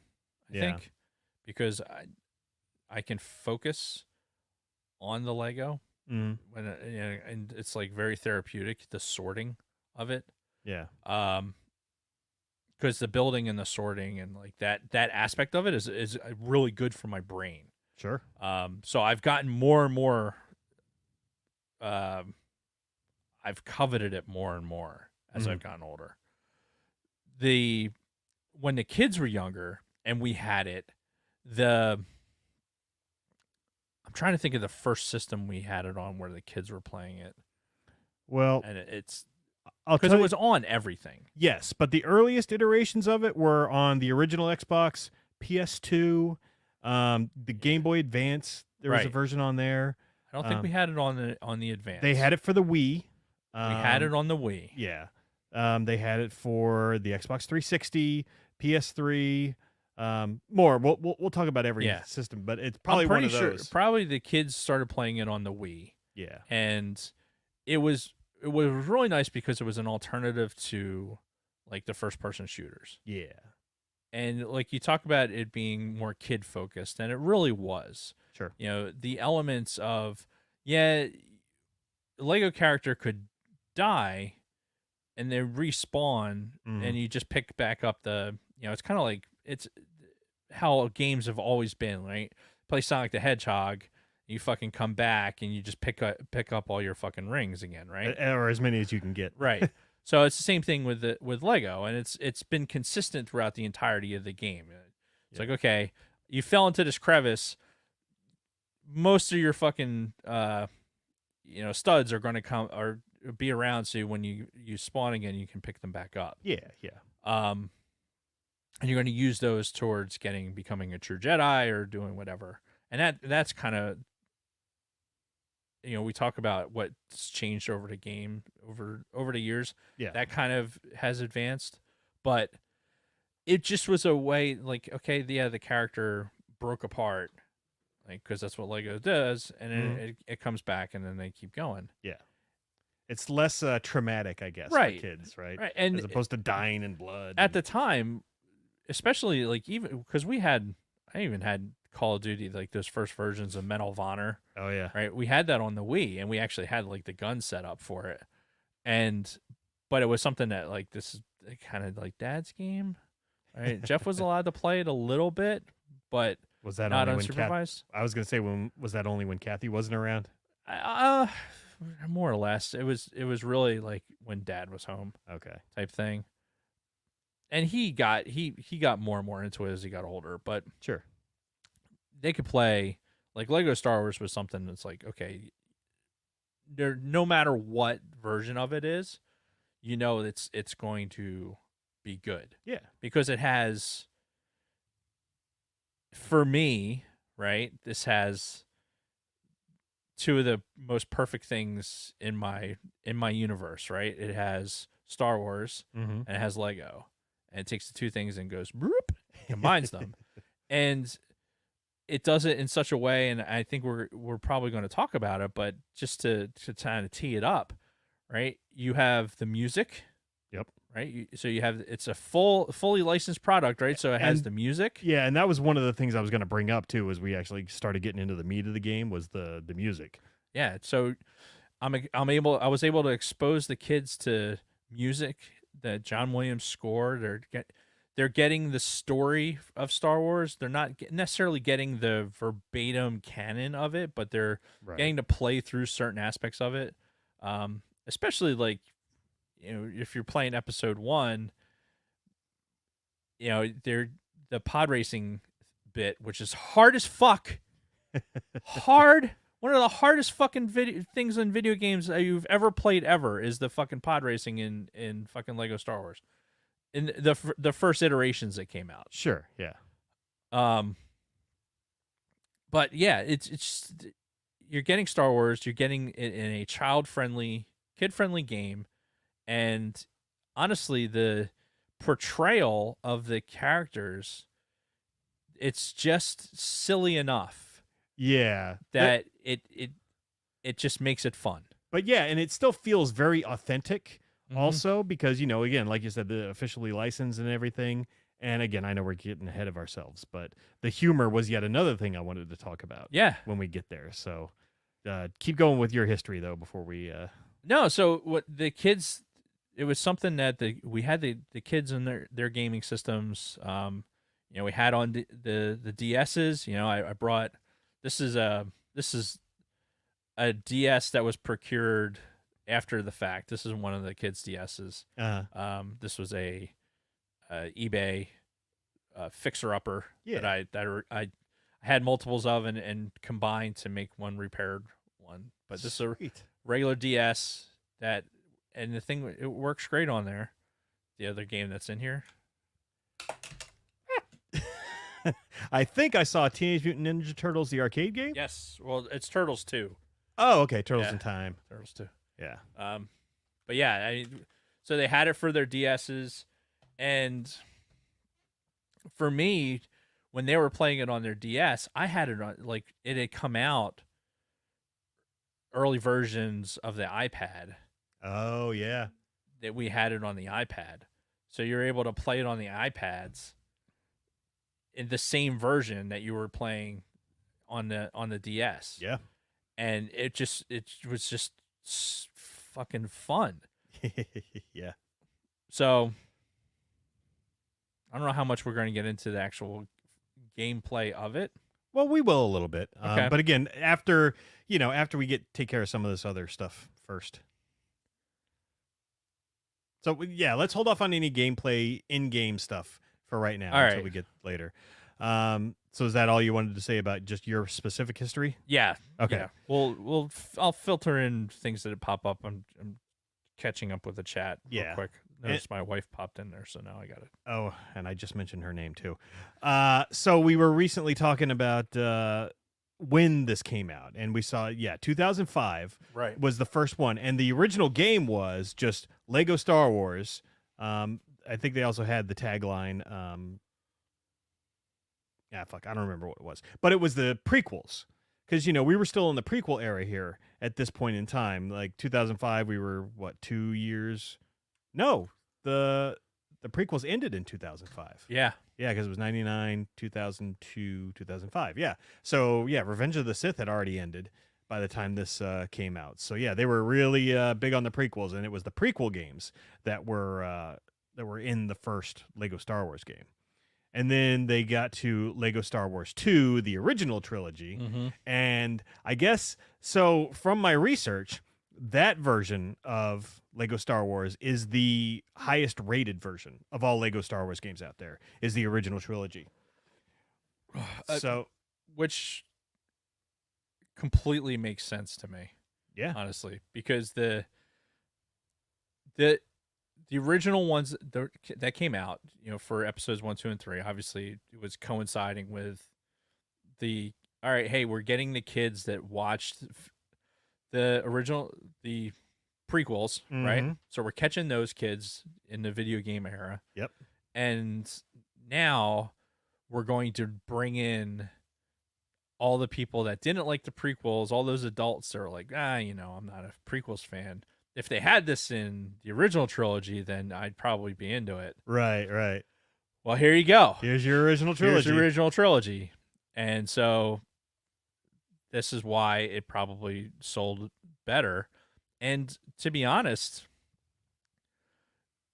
they made updates to the gameplay that it wasn't so significant. Like, the gameplay wasn't so significantly different that was like, oh my God, it's a completely different game. Yeah. It just... Was it improved? It made it better. Yeah. It made it better. Like, there was frustration sometimes in the original versions. Oh yeah. Where you'd be trying to jump for something, and it's like, okay, I'm in free play and I really want to get to this thing, and it's like just not. I can't get Jar Jar to fucking jump as high as he's supposed to go to fucking be able to get to this thing, and it would get really fucking annoying. They leveled that off with when they came out with like this version. When you had the complete saga. Yeah. Had all 6 of them on there. Right. This was clearly before the Disney buyout, and then they're like, oh, wait a minute, the saga's not done yet. Right, exactly. But yeah, I want to open this thing. Where is it? Well, while you're doing that, I want to talk about all the systems that Lego Star Wars games have come out on. So, in my research, I found out that you can play some version of Lego Star Wars on the Game Boy Advance, the GameCube, Mac, PC, Xbox, PS2, Nintendo DS, PSP, that's the Sony PlayStation Portable, Android phones, Xbox 360, PlayStation 3, the Wii, iOS, a web browser version exists, PS4, Xbox One, PS Vita, PS5, Nintendo Switch, Xbox X, Steam Deck, which I played it on, Wii U, and those are all of the consoles that you can currently play Lego Star Wars on, which is insane. So I've played it on the Xbox, most recently on the Xbox X, the Skywalker version. Yeah, the Skywalker Saga. Which I have another version of. I have 2 other versions of Lego Star Wars on the Xbox. Yeah, like in my Xbox account. Obviously, I've played on the DS and the 3DS. But now I want to get a Game Boy Advance version. Yeah, I have to find out. Oh man, Dave's got a new thing to collect. Shh, no, I don't. Actually, I might have one. Really? Yeah. Put a pin in that, and I'll let you know. All right. I want to play it. Yeah. I'm because I think I bought a bunch of them when I was doing a lot of thrift store hopping. Remember when we were first starting the show and I was going to the thrift stores all the time? Yeah. Yeah, I picked up a shitload of video games, and I think that was one of them. Yeah, Lego Star Wars for the GBA. Yeah, let's fire it up, see if it works. Yep. Yeah, I'd love to play through it. That would be, just to see. Yeah, that would be so much fun. I mean, I know the port works on the DS, so. And I was looking at sales numbers. Okay. And so the best that I could come up with, because I couldn't find a single source for sales numbers, but there was like sales as of 2015, sales as of 2019. So I took the one that was sales as of 2019, and then I took an average for how much the Skywalker Saga has sold already, because they have numbers out for that. And it's coming out to about 60 million total units sold of, variations of the Lego Star Wars game. Wow. And I threw that into a calculator. If, say, they each sold for about $40 a piece, that's $2.4 billion. Yeah. So, yeah, it's a pretty big franchise. Yeah, and you figure, too, that the Lego Star Wars game feeds into the Lego Star Wars Legos. Yes. And vice versa, obviously. Yeah. But there's characters, there's Lego Star Wars characters that only exist in Lego Star Wars video game that you can get as Lego Star Wars. They're not actually like canonical characters except for in the video game. Right. So, and there's like this whole secondary thing for that, which thank God I'm not that into. Yeah. But yeah, people that are into the minifigures get really into that shit. Yeah, I'm going to skip ahead a little bit in the notes here, too. Because this franchise was so successful, it also spawned a billion other Lego fill-in-the-blanks. Like, just for some examples, we've got Lego Harry Potter, Lego Indiana Jones, Lego DC, Lego Marvel, Lego The Incredibles, Lego The Hobbit, Jurassic World. And then they started making other genre games. They have Lego Rock Band out there. They've got Lego Fortnite out there. So, I mean, I don't want to say it for sure, but it seems to me like Lego Star Wars is what paved the way for them to do all the rest of this shit. Yeah. The success of that, all the way up and including the Lego movie from, several years back. Yeah, I think the Lego Star Wars, you can just the Star Wars, what's it called? The license. No, the license. There's another term for it I can't think of right now, but license is probably the more correct term. Yeah, so having the Star Wars license probably, Lego went through this this time when they were not doing well as far as sales. Yeah. Right. They had 25 years ago. It's you're going into the new millennium. They had expanded to a point where they were getting into different toys. But they were doing like shits like castles and knights and dragons, and it was all generic stuff too. It wasn't like a license for anything. And they have all that. Like, that's not the problem. The problem was getting into like theme parks. Like they made theme parks, and they started making toys that weren't part of the Lego system, and they started getting outside of the Lego system itself.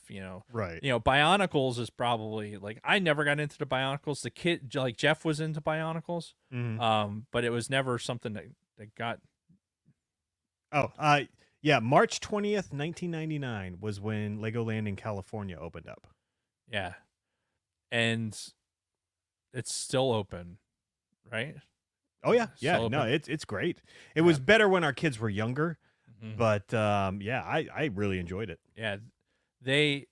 So apparently one of the documentaries I've actually seen, they sold a lot of their stake in those Mm. so that when they kind of had come back and it's like, okay, we're going to load shed a lot of these things that don't make our brand what it's supposed to be. Sure. And get back to our core. And having the Star Wars license was a big part of that. Yep. So, and when they started branching off into a lot of these other things, you don't have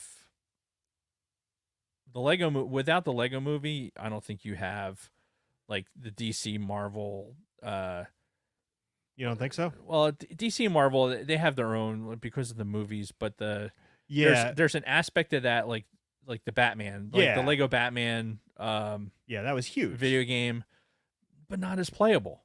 Like all of these games that you're talking about, Harry Potter, Indiana Jones, the Marvel ones, Incredibles, Lego, like all of those from a gameplay perspective are not as good as Lego Star Wars. Oh, really? Just because I haven't played any of these, by the way. They're not like as you play through it, they are just not as good. Right. Like you're going to get bored as you're playing through this. Interesting. And for whatever reason, and it's not the story either. Like if you read reviews about like these games, you're gonna find that there's basically the same sentiment is out there. It's like for whatever reason, those titles don't play the same way that Lego Star Wars does. I suppose, yeah. I mean, it makes sense because it's different genres, different scenarios, different things that they're trying to do. So when you're swapping between characters and Lego Star Wars has it down to the point where it's like, okay, this is exactly how everything flows and everything makes sense, and like the gameplay is just really smooth and it's really good. Yeah. Whereas in a lot of these other games, like the Lego movie version of this, I bought. Yeah. And I didn't finish it. Oh, not good, huh? I just didn't enjoy it. Mm. I was not. I like the characters. I love the Lego movie. Yeah. It's one of my put it on in the background when I need something. Oh yeah, the Lego movie was brilliant. Yeah, I love everything about it, but the game itself, to me, not very playable. Interesting. Yeah, and it just so it's really the Star Wars is what's been continuing to capture the Lego game. Whatever you want to call it. Yeah, it's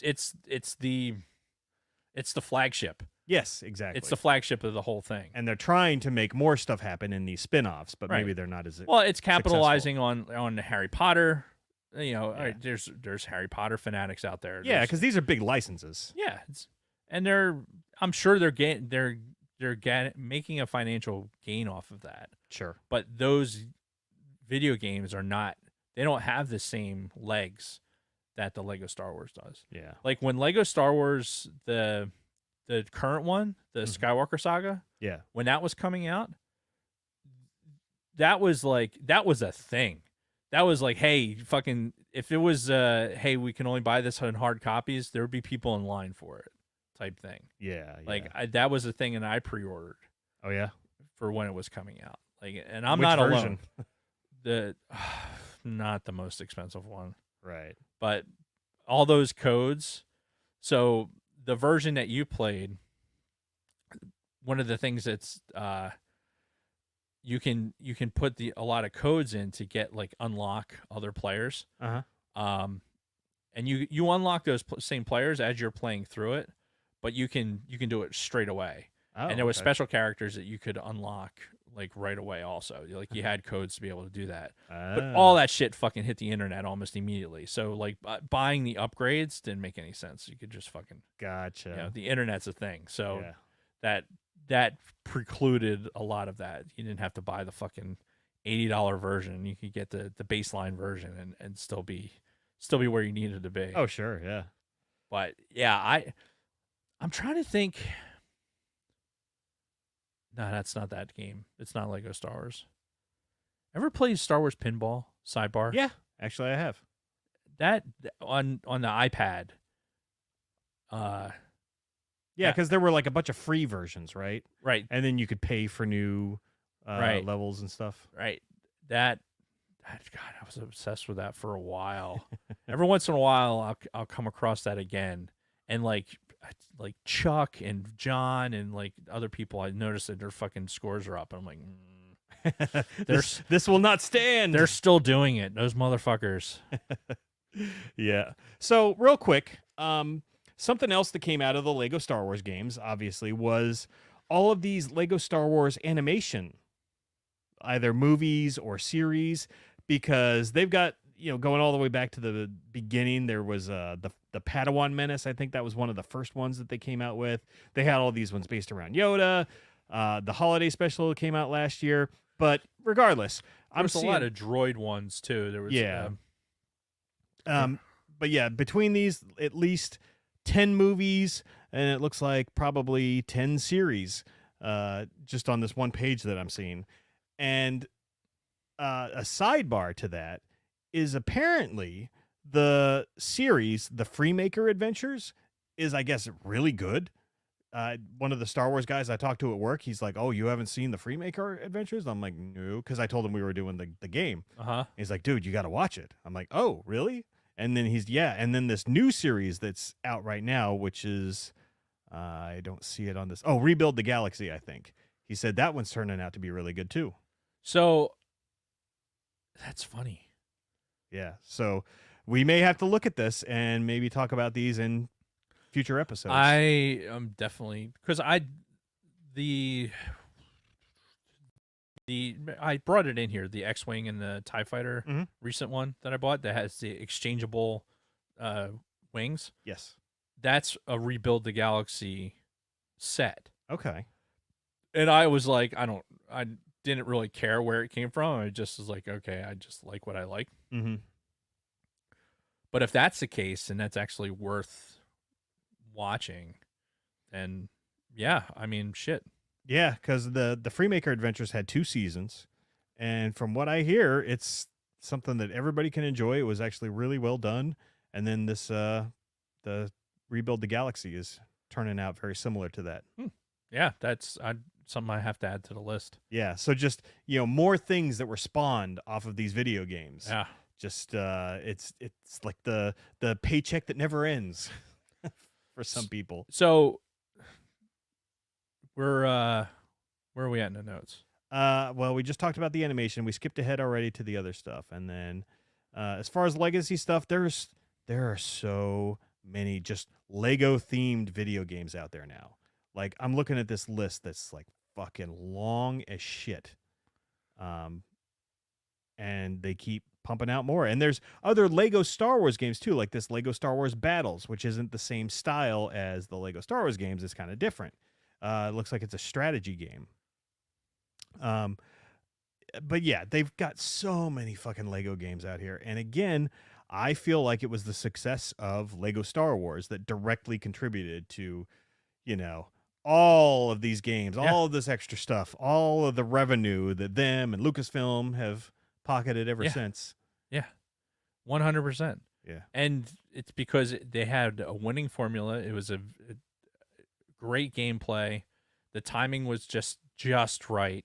Yeah. And it's easy enough and playable enough for a fairly young generation to get into it. Yeah. And it's just good clean fun, Yeah. For so much that isn't these days, in this day and age. Like I think what happened, something that happened, I stopped playing Call of Duty.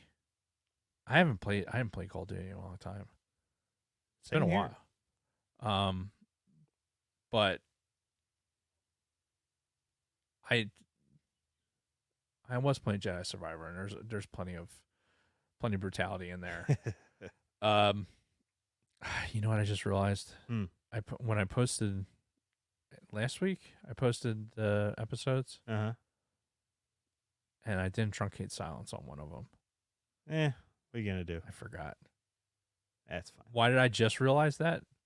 Because I just took that long pause. Because that's how Dave's brain works. Fuck. Anyway, what was I saying? I have no idea. Why don't we move to our recent playthroughs? Yes, let's do that. So this was the first time I had ever committed any amount of time to actually trying to play through one of these games. And again, I went on your recommendation, getting the Skywalker Saga and starting with A New Hope. Now, that's my first question is, are these games, particularly the OG trilogy and the prequels, are they different than the original ones that were released? Or are they just part of a collection of everything? No, it's different. It's all okay. Yeah, it's different. Is it drastically different, or just like they've tweaked it to make improvements? I feel like it's or like a completely new game. I feel like it's a new game. Wow. Okay. Yeah, I don't know that 100% for certain, but there was no familiarity for me. Okay. For like, oh, hey, if I jump on this thing, or hey, there's going to be something hidden here, or whatever. I didn't get any of that at all. Okay. Like it was a new game. Yeah. And, one of the first things I noticed that you had hinted at earlier was the music. Like right away, because you get the entire John Williams score in the right spots where you're at in the game. You get all the Tatooine music early on in this episode 4 because that's where you start. You start as Luke and you're, on the farm, and then you eventually branch out. You meet Obi-Wan. But the music jumped out at me right away, and I'm already sitting there thinking to myself, oh, now I see why Dave likes these so much. Because it really set the atmosphere, just kind of like the same way the music did back in Battlefront 1 from 2019. Same kind of deal. Yeah. 2016. Yeah. Battlefront 2 was 2019. Yeah, but just the music alone gets you into that Star Wars mood, and then the rest of it is just, gravy on top. Another thing that I noticed was the humor. We talked about the humor a little bit. I got some good chuckles out of a lot of the dialogue that I went through. One of them being probably my favorite was, you're doing something. I think this is when you're still on Tatooine, and you're getting like bombarded by stormtroopers. It says you're trying to fix the Falcon, and you're trying to take off. And another group of stormtroopers rolls in, and they're like, "Get ready for a beatdown, Empire style." And I'm just like, that's hilarious. I love it. Yeah, there's so many little quips of dialogue throughout the entire thing. It makes it. Oh yeah, and there's like a lot of fourth wall breaking, references to stuff that only Star Wars fans would really get. Just so good, so good. Yeah, and it does. It adds a dimension of not just playability, but just of likability for Star Wars fans. Like, oh hey, yeah, I want my kid to play this. Yeah. Like you think about John, right? Mm-hmm.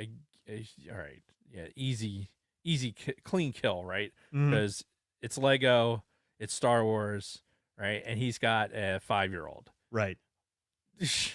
Right. Lego Star Wars is the perfect game. Like, all right, you're gonna play on the Wii because they have whatever version of the Wii is out there now. What Switch? Is it? The Switch, yeah. Yeah. So they play it on the Switch. Okay. And so it's like, yeah, it's just great because there's no death. Yeah, it's violence is as violent as Star Wars is, right? Yeah, like if they're watching Star Wars, they know laser blasts, right? And people getting hit and all that. Darth Maul and cut in half, whatever. But yeah, it's like that's the sweet spot. It's like, yeah, I'm fine. I can leave the room and my kid can be playing this, and they're not going to get something. There's no like kid cursing at them on the other side of this. There's no there's no bullshit. Yeah, it's just like, okay, yeah, all right, just good, again, good, clean fun. Yeah, you don't have kids on the other end calling you the F word or the N word or whatever. Right. all the negative words. I just re-downloaded. What? I did. So the Skywalker Saga wasn't on my iPad. Uh-huh. And so I re-downloaded it. just because. Do you own it on the iPad already or on Apple? Or... Come on, buddy. Come on, buddy. I don't know how well that look came across on the screen, but he just gave me a look like really, really. So when I put in like Lego Star Wars, the Skywalker Saga, and like it popped up with, oh yeah, there's Lego Star Wars TCS, and then there was Lego Star Wars TFA, which I could download because I've already bought that one. Mm-hmm. What other ones could I have downloaded? Needless to say, Dave likes his Lego Star Wars. Yeah, it's just fucking. Yeah, and it is fun, and that's the thing. Like, I don't know what I was expecting going into this, but I was not expecting to, really enjoy it that much, and I was completely wrong. And it wasn't even the lightsaber play that I enjoyed. I enjoyed like playing Han Solo with the blaster and just kind of, being able to use the trigger button to zoom and then shoot and. Yeah, zooming with the trigger button is good. Like solving puzzles.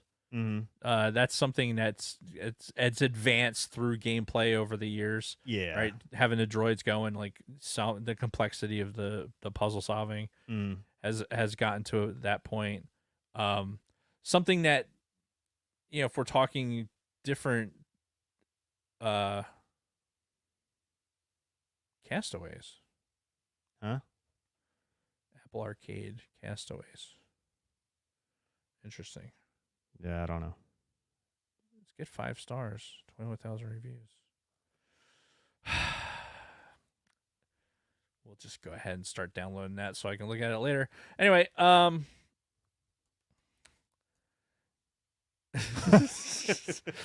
Nothing. Were you waiting for me to look? Kind of. They're flying microfighters. How cool. All right, anyway. Apparently, Lego Star Wars Castaways is on the iPad. Oh, and what kind of game is that? It looks like Lego Star Wars. Okay. You're blowing shit up. You're collecting studs. Flying microfighters. Now, in these Lego Star Wars games, there is like space and vehicle combat as well. Right? Because... Yes. Because I know there's some space battles you do and everything. In yes. There. Because a friend of mine, you remember the Xbox 360 and how it had achievements? Like every game had like 1,000 points of achievements. Yeah. And me and this friend of mine, we got kind of obsessed with trying to outdo each other in achievement points, and then just trying to get like all the achievements on every game that we play. Right. And he was playing Lego Star Wars, and I guess there was one achievement that you had to get where it was a space mission, and you like could not get hit a single time. Like you had to finish this mission, and apparently it was a super hard mission, but you had to finish it without getting hit a single time. And he basically called me one day. He's like, fuck this, fucking I can't get this fucking achievement. This is fucking bullshit. It's impossible. It's impossible to get this achievement. Nobody can ever do this. Dude, I'm telling you that when the pod racing fucking sequence on the original came out, it was that level of frustration. It was so fucking hard to get through it. And when I played it, so you talk about what were the differences between the original, like the original game, and people in the chat back me up. But when the original Lego Star Wars came out and you were in that pod racing sequence, like it was so fucking hard. It took me weeks to get past it. Really? And when I played it in the latest version of Lego Star Wars, like it was nowhere near as hard, comparatively. Okay. And so they must have tweaked it, or you've just gotten really good over the years, or it's just different. Yeah. To me, I think it's just different. Dragon Buddy agrees with you. He says, "Fuck that pod racing sequence." Yeah, dude, it was hard. It was just fucking hard, and to a person that I know, like nobody was like, "Oh wow, yeah, that was easy." No. Like, nobody. That's one of those like markers that you put down. Like, okay, are you good at video games? Like, how good are you? That's sort of the go do that fucking pod racing scene. Let's see how good you are. Yeah, that's sort of like the Teenage Mutant Ninja Turtles for the NES kind of difficulty. Which sidebar. I saw this video recently of some people our age, who grew up with the NES, making their kids, and specifically like their teenage sons who are like super into Call of Duty and, are fucking just zipping around the maps, doing fucking everything, getting crazy kills, and had them play through Contra, the original Contra. They couldn't even pass the first level. It was fucking hilarious. They can't think in 2 dimensions. No. Because yeah. No, and there's no pattern recognition either. Like, that's all those old games were. It's like, okay, you have to recognize that this pattern and this sequence is happening. Yeah. And I mean, I'm not saying every kid, but like if your gaming is solely based on things like Call of Duty where there's no, like, everything's random. Mm-hmm. It's all chaos. And you go try and play some of those old games, even Mario Brothers, it's got to be hard for people like that. Yeah.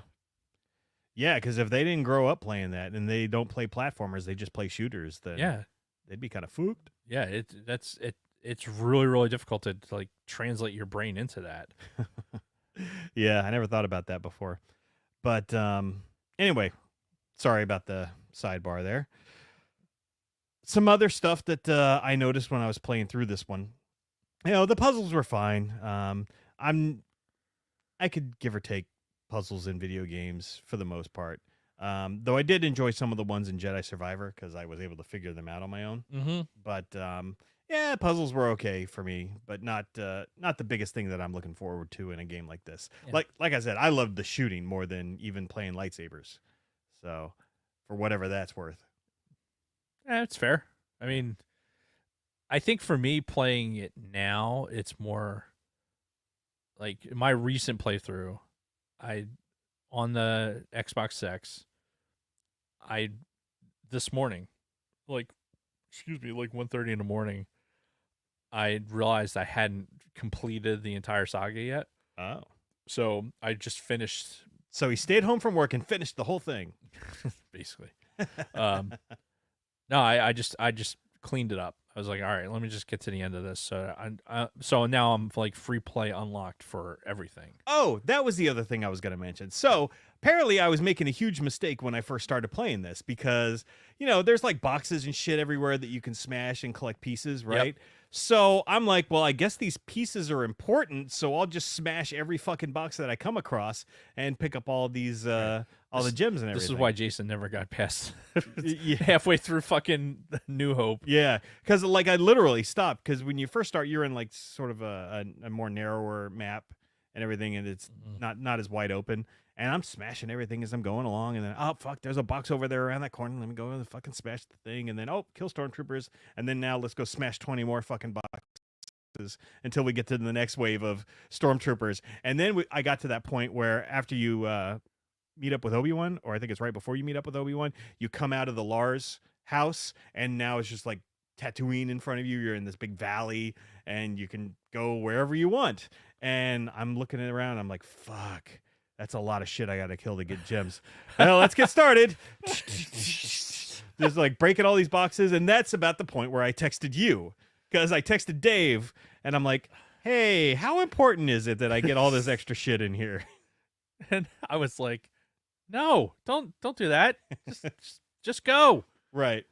And because then you told me about the free play. I'm like, oh, that makes more sense. Because there's like side quests, other stuff you can do besides just get through the main game. Yeah, and that's the best. Honestly, I think that's one of the things that makes this game so playable. And it's not even like repeat playing, like playing through levels again. Yeah, it's going through the free play. It's collecting all the studs, getting to True Jedi. It's collecting all the mini kits, collecting all the glowy fucking Lego bricks. It's, right. Yeah, you're unlocking new stuff and finding new secrets. Building this out, building that out. Yeah, it's unlocking. Make sure you unlocked all the minifigures. It's Jedi Survivor, right? Jedi Survivor trying to get to 100% on everything. Yeah, it's the same thing. You're just not as aggravated because Jedi Survivor. Fuck you, Jedi Survivor, trying to get to 100%. Like I still can't do it. On which difficulty? Any. Oh. Like it just I mean obviously completed the game. Yeah. But to get every single thing, for whatever reason, I cannot do it. Like it just, damn, it's beyond it. It is. I won't even turn it on now. I'm like, go fuck yourself. Hello. Okay. Yes. Sorry.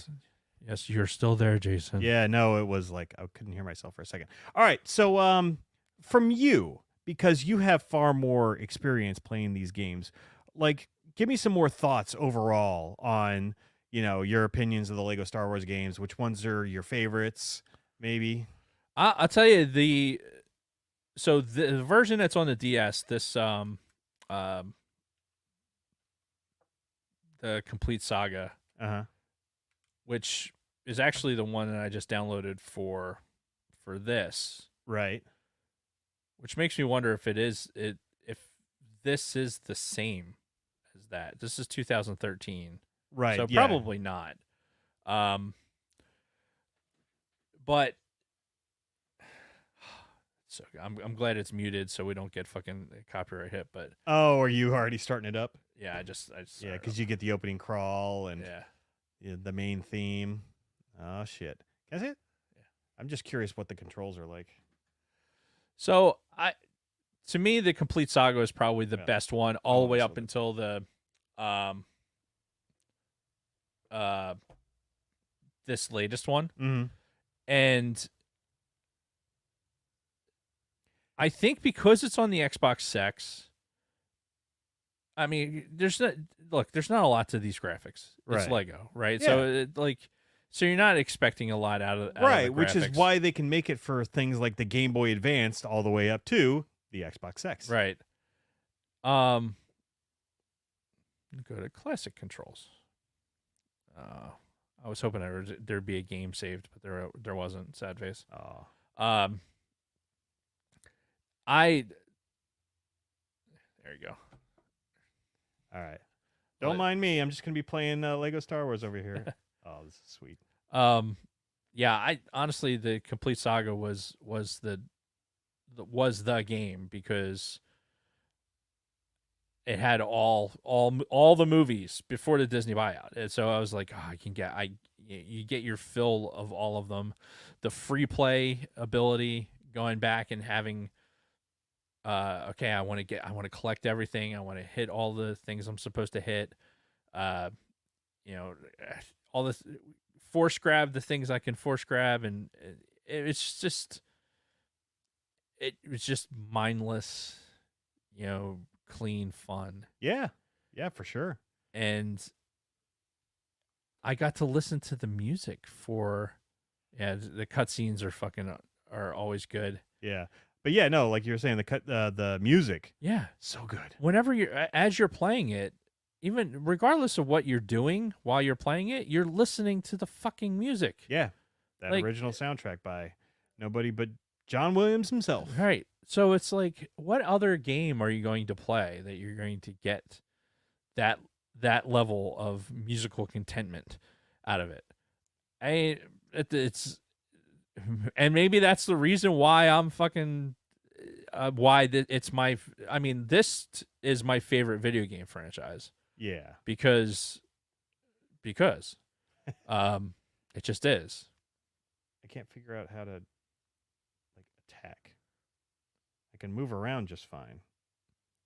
I think there's what, right thumb? Well, yeah, I mean, I'm clicking and oh wait, is that it? Oh, figured it out. It was like a little spark symbol. So, talking back in the chat. I haven't finished Fallen Order and haven't played Survivor yet. Now I'm worried I wasted money. No. No, I still play those. Play them. They're awesome. It's just, like I said, I'm pounding my face into the fucking table trying to get to 100%. Yeah, which you don't have to get to 100%. No. I didn't get to 100% on anything, and I still enjoyed it. Yeah. It got to a level of frustration where I'm like, I started back into school, so I just didn't have the bandwidth to play any video games. And B, I'm a completionist, and I really want to see it get to 100%. and I'm at like 98.5 or 99.5 or some bullshit like that. Yeah. There's like one little fucking chicken looking thing that fucking pops out of the ground and runs away, and you have to fucking kill to be able to get the thing to get that extra 0.5%. And I can't it never reappears. I'm like, I'm fucked. So, like, have you seen it before, though? Like the chicken that pops out? Originally. Yeah. Didn't think much of it at the time? I fucking scared it off and didn't annihilate it before it could fucking disappear. Yeah, and then it fucking force grab it. No, you can't. No? Fuck. Jason. I'm telling you that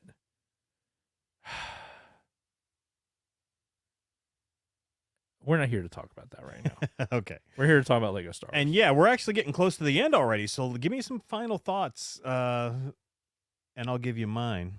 So, I mean, look, I've been sitting here gushing about it for, this entire time. I'm really I downloaded this Lego Castaways to the iPad, so I'm going to give that a look. Let us know next episode how it was. I want to see how playable that is, and I don't know anything about the story. Like that Castaways is a new series that's coming out, right? Probably. Isn't that Stand By Me fucking series that's coming out? Well, you're talking Skeleton Crew? Yeah. Yeah. Different. It's that's not different. Castaways. Yeah. So I don't know. I don't know what it's based on, but it's Lego and it's Star Wars, and I'll do it. I'll do it once, and it's there to fucking disappoint me. I'm getting questions about the Niners in the chat, which we'll save that for after we end the recording part, but we'll stay live for a few minutes. Yeah, talk some football. But yeah, it's good for kids. Oh yeah. Will it prompt some Lego purchasing? Perhaps. Yeah. Perhaps it will. You may have to be prepared for that. But I just had a thought. Black Series Lego figures. They'd be this tall. They'd come in these packages, but they'd be in the Lego design. So I've seen 3D printed ones that big. Yeah. Doesn't excite me. No? All right. Doesn't turn me on. So somebody has mentioned in the chat, hey, has Dave tried to 3D print Lego? I have, actually. My 3D printer doesn't have the fidelity to actually successfully print studs. Yeah. They're just not consistent enough to interlock properly. So if I had better, they're asking about meds. That's what the chat is making sure that Jason is properly medicated. I am. Wait, why? Why do you ask that? They just want to make sure you didn't forget. I actually did forget to take them on Saturday morning, and I'm like, fuck. But thankfully, no adverse effects. Oh, so, anyway, yeah,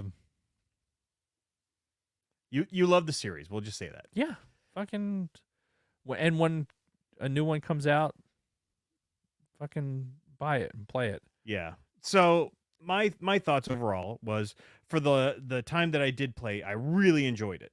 Again, soundtrack I loved, humor I loved, shooting stuff I loved. So I am more than likely going to eventually finish the whole Skywalker saga. Don't know how long that's going to take, but it made me want to play more. It made me want to finish it, if that helps. One of the I don't know if it's on the Steam Deck, and I'm curious. I had told you, like, on the load screen when it has the different movies. Mm-hmm. It had each one of those has like a little skit that's happening. Remember I was telling you about that? Yeah.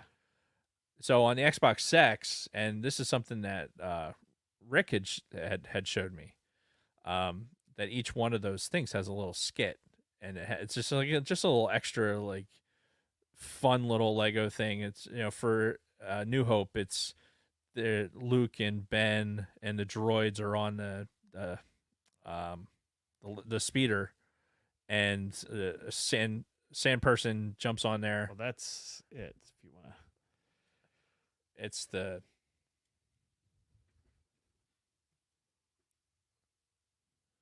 So Dave's navigating the menu right now. It looks the same. I did hear about that, Scott. And while Dave's messing with this, I will say that our next episode, the topic is going to be Clerks. So Dave and I might even make a drive up to Red Bank at some point, and we're going to cover Clerks as our next next topic. You were already in the middle of that, so it didn't bring it to that screen. So anyway, there's all these little extras in the game that starting straight from that, it's fun to jump in from. You're not. My last words on this is if you buy the Skywalker Saga and whatever platform you're on now, you're not missing anything from the old games. Okay, well, that's good. You're getting a good playthrough, gameplay. Everything is good. Okay. I haven't finished all the free play. Right. I haven't gotten there. I will. I don't know when. I don't know when I'll have time, but I will get there. So I can't. Maybe Bed Bath & Beyond. I don't know. I don't know if I have enough time. It would probably require me taking Adderall and staying up late. Right. Save it for the weekend. Yeah. All right. So overall, a great series. It's made a fucking ass load of money over the years, and it's probably going to continue to make ass loads of money, because if you think just because we've got the Skywalker Saga now that this is the last Lego Star Wars game you're ever going to see, think again, my friends. So, because, I mean, we've got, Mandalorian and Grogu coming up, movie-wise, well, allegedly. And, they could make stuff based off of any of these shows, the Obi-Wan, Ahsoka shows, Acolyte. They probably won't make it. No, they won't. Or they could even do one based on the Mandalorian show. You might get minifigures, characters in from those shows. I have seen that, as like DLC and stuff like that. Yeah. Yep. So that's cool. But I'm talking like games based strictly around, those series or movies. It'll be, I think it would have to be a major one to do it. Like, because the last one that I have is The Force Awakens. Right. Did they do a Last Jedi or? Okay. No. So they saved that for the Skywalker Saga. Yeah. Okay. Awesome. Well, that being said, next week, like I said, we're doing Clerks. Dave and I are going to take a drive up to Red Bank. We're going to hit the Quick Stop. We're going to go to Jay and Silent Bob's Secret Stash, and then we're going to come here, and we're going to we're going to talk some Clerks, because that movie is now 30 years old. Yeah, 94. 94. So, 30 years old. We're going to talk about it. In fact, so I keep mentioning this to my son. My middle son still wants to be a filmmaker. Like that's like his dream, right? Which, I'm trying to, manage his expectations. But one great example I was going to show him as to how you can do that is do exactly what Kevin Smith did with Clerks. He charged, now I wouldn't recommend this, but he charged like $30,000 worth of equipment and everything on his credit cards. And then he just shot the movie. He got all the equipment and everything, and he shot it where he works at night, and that's how Clerks came to be, and it became such a phenomenon, and now he's a well-known director because of that. So that's the thing I'm going to tell my son is you just got to figure out a way to film something, get something out there, and let the and honestly, with the fucking iPhone cameras, they're great. Days, you don't need to spend that kind of money. Nope. You can do high quality imaging off of your phone. And that's what I told him too. I said, you can film right from from my iPhone, not his. He's got like a 8, I think. So, we don't let the kids have the newest and brightest. Yeah, well, because next new phone he's getting, he's going to pay for himself. There you go. So anyway, so Clerks is next week. Dave, you got some notes for us? Yes, I do. Let's see. Round 2 of our fantasy football sidebars Survivor League has begun. So far, Jolly Rogers Squadron and Wacky Picks Part 2 remain undefeated. Corellia Steelers, Darth Bear, the Smirking, Jar Jar's Junk, Hennifer's Minion, Otter's Losing Team, and Philly Dave. I need to change my name. Yeah. Are still in the running with only one of 2 strikes. If you would like to join us for round 3, drop LG a DM on our Sidebar socials. .I. Yeah. I gotta clean up the typing. ATSW Escape Pod might be free balling this Wednesday, or they might be taking a week off. Who knows? Check out their socials for a Wednesday update. Swede had a major announcement this past Friday. Did you see it? I did. In case you missed it, the proverbial you, Swede is now playing for the death metal band Till the End, who just released their first song, Higher and Beyond. Fucking right. Luna Girl, post the link. Hang on, I'm sorry. Hang on. Luna Girl, post the link. See, it's in all caps, so it has to have the appropriate. How you doing? Yeah. You can follow them on the Sweet Studios YouTube account and also find them on socials through the link tree that LG is posting right now. Right meow. Yes. There's YouTube. There it is. And the Orange and Fett Show released episode 114, Return to Oz, this past Friday. Find them on Apple and Spotify. You can find us at bio.link/sidebarcantina, where you can find our links to Patreon, YouTube, our audio podcast on Apple, Audible, and Spotify, and all our social media platforms, including X, Instagram, Facebook, Twitch, and TikTok, and Discord. Once you get to the bio link, simply click the symbols under our picture to get your platform of choice. You can also find our past Spotify mixtape playlists. Also in our bio link under the TeePublic merch shop. Oh, I was wearing it earlier. Why did I take that off? I had a Sidebar t-shirt on earlier. Choose from 7 designs on everything from t-shirts to hoodies to tote bags, phone cases, exclusive stickers to pins, wall art, magnets, notebooks, laptop cases, pillows, just about anything you can imagine. Nothing says love it like a naked chase stick on a pillow. Go to bio.link/sidebarcantina and click merch. Reviews? No new reviews. All right. Fuckers. Nobody loves us. Please write us a 5-star review on Apple or Audible. Don't have an Apple or Audible account? Our Facebook page has a review feature too. Just screenshot your review before you hit done and DM us a pic on Instagram or Twitter with your name and address. So Luna Girl can send you a super cool ATSW swag pack. Got distracted, lost my place. This is your chance to sell us your thoughts on the show. Chance to hunt for love, pets, neck, either mama, drunk Tom Brokaw, somebody fun, read your word in the next episode. Circles and arrows back each one. Is that Boomhauer? No. What's Alice's Restaurant? You know that song? Go. It's been a long time. Right. When he's talking about said, kid, you go sit over there on the Group W bench. Now, kid. Yeah, I got nothing. Anyway. Finally, if you catch us on Spotify, help us out and click those stars. If you listen to us on audio, please consider joining us in the live chat on Mondays. The chat is most definitely where it is at. If you are new to Sidebar, please subscribe, ding that bell, select all to receive notifications when we go live. Remember to smash that like button. It really helps us out.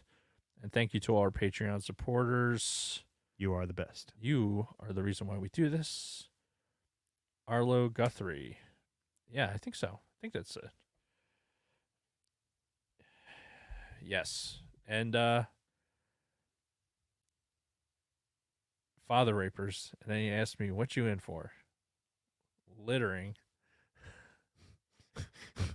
Okay. You have to hear this. Like, if you grew up in the Philadelphia area or, just in the Philly area, like Pierre Robert is the longtime WMMR DJ, right? And he on Thanksgiving, he plays Alice's Restaurant. It's just his thing. Okay. It's a Thanksgiving song. And so he plays it every year. Mm-hmm. And it's just a thing. So in my head, in the fall, Alice's Restaurant shows up. It just shows up as it makes its rotation. Yeah, like it does. Yeah. And then, because anytime there's circles and arrows, like he does this thing where it's like circles. It has pictures and circles and arrows on the back of each one. Ah. Yes, that's where that reference comes from. So anyway, that's it. All right, well, we're out of here, guys. After we stop recording, we will stay live for a few minutes to talk some American football. America! But besides that, thank you again to all of you who are watching us on YouTube or listening to the audio. We love you all, and until next time, Dave and everybody else, may the force be with you. May the force be with you. That was weak. Bonk. Like your parents.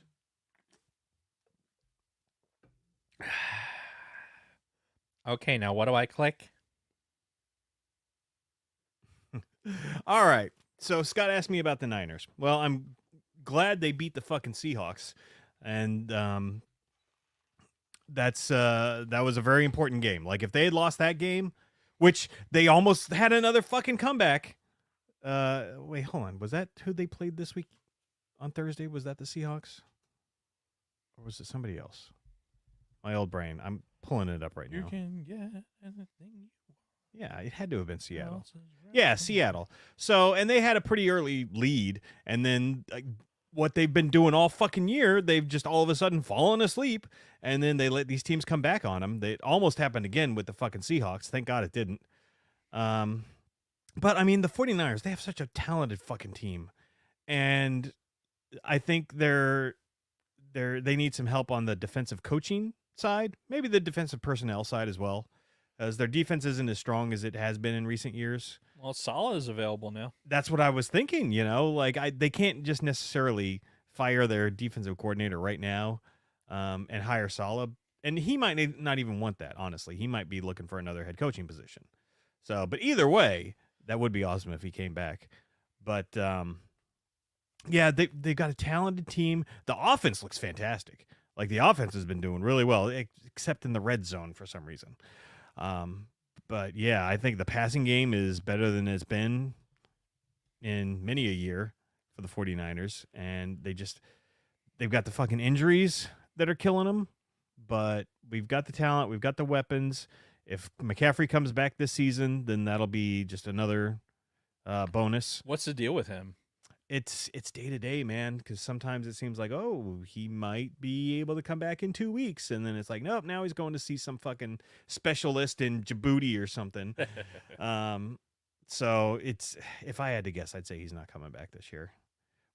But Mason has filled in fucking phenomenally for him. Yeah. Until he got injured. Yeah. From what I was watching, Mason seemed to be doing really well. He was killing. He was the leading rusher in the league, I think. So, I mean, if you have a good offensive line, then you can put in slightly above average running back in there, and they're going to do well. Yep.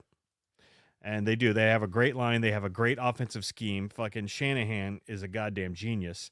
Though, did you see the play that the Lions ran against the Cowboys towards the end, that trick play? Which one? Well, so this was like after it was well over. And it got overturned for a penalty because of a penalty anyway. The defensive line or the lineman one, or yeah. Well, it was like a double pitch flea flicker type thing, and then he threw it to one of the linemen that was lined out wide with a wide receiver in a little fucking trick and toss back play. Right. And the guy fucking ran it in, but there was a penalty on the play. Yeah. And I knew exactly what it was the second I saw the flag. I'm like, that's got to be an ineligible man. Like, right. You can't have a play go on that long. And not have a fucking lineman down the field. Yeah. So. Oh, Lunar Girl's asking what's a good offensive line. Ugh. Yeah, you wouldn't know. You wouldn't know. Considering that the Dodgers outscored the Los Angeles Dodgers, the baseball team outscored, I think, both New York football franchises. I believe it. This week? Yeah. I believe it. Fucking hilarious. Yeah. Which I didn't mention it because I didn't feel like bringing that pain out early. But the Phillies losing to the Mets was awful. Yeah. Just they deserve to lose though. They fucking they sucked. It's like, what happened to them, man? They were doing so well. The pitching. Yeah. I think the bullpen, which was really strong, it just fell apart. And you know what? The Mets were the hottest team in baseball going into October, and that's honestly, momentum means so much in baseball. I believe it. It really does, because the season's so goddamn long. So, but yeah, Philly teams are the champs. Like it's just suffering. It's just nonstop suffering. The Eagles are a fucking dumpster fire. They barely beat the Browns. Yeah, barely. And they have, one of the most talented offensives in the league, and they can't find their ass with both hands. Is what's his name calling the plays for them? The head coach. I don't know if Sirianni's calling them or if Kellen Moore is calling them. But well, yeah, they need either way. They need some new play calling in there. They are the most predictable offense I've seen in a while. Well, I think they think they're outsmarting somebody. They're not. Yeah, but they think they are. And then Sirianni fucking going back and forth with fans and shit like that. It's like, dude, shut up. Yeah, just shut up. Be a professional, right? Go out there and get your team ready to fucking play. You come off the bye week and you're gonna fucking do this against the Browns. The Browns. Right. Yeah. Like, come on, man. Come on, buddy. Come on, buddy. there was no reason for that at all. Like, one of your best defensive players on a team is a guy who's been playing for almost 2 decades and it started his 200th fucking game. That's crazy. Like, come on, buddy. Like, this is just not good. So yeah, the Phillies getting knocked out by a New York team. Boo. So I'm not rooting for the Dodgers to go, like, to win it all, because I don't like the Dodgers either, but I don't like the Mets more. Right. And the Tigers got knocked out, so I would have rooted for the Tigers. Well, I mean, it can be another New York championship, because the Yankees are still in it on the other side, right?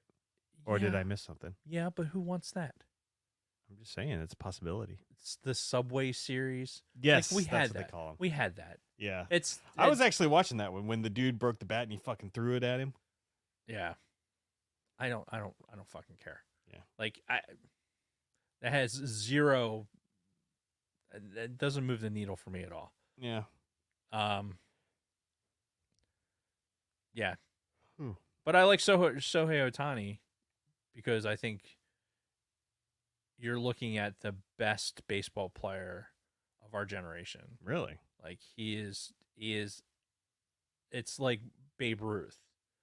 Like, the person that's better than everyone else at baseball. And who is this? Shohei Ohtani. What team is he on? The Dodgers. Oh. Like, he was on the Angels. But he's a pitcher.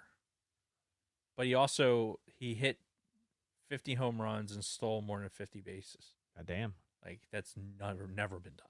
Right. Right. And he didn't pitch this year because he had an injury. Yeah.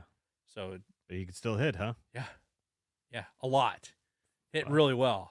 That's great. Like, it is. It's one of those, it's just a generational talent that you just go like, holy fuck.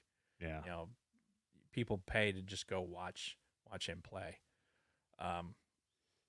But yeah, but really baseball's kind of dead to me right now. And fucking hockey, I can't do hockey. Like, the Flyers they're so meh. Like, I really need the Eagles to get their shit together. I need what I'd like to have is, like, maybe Hurts to, I don't know, maybe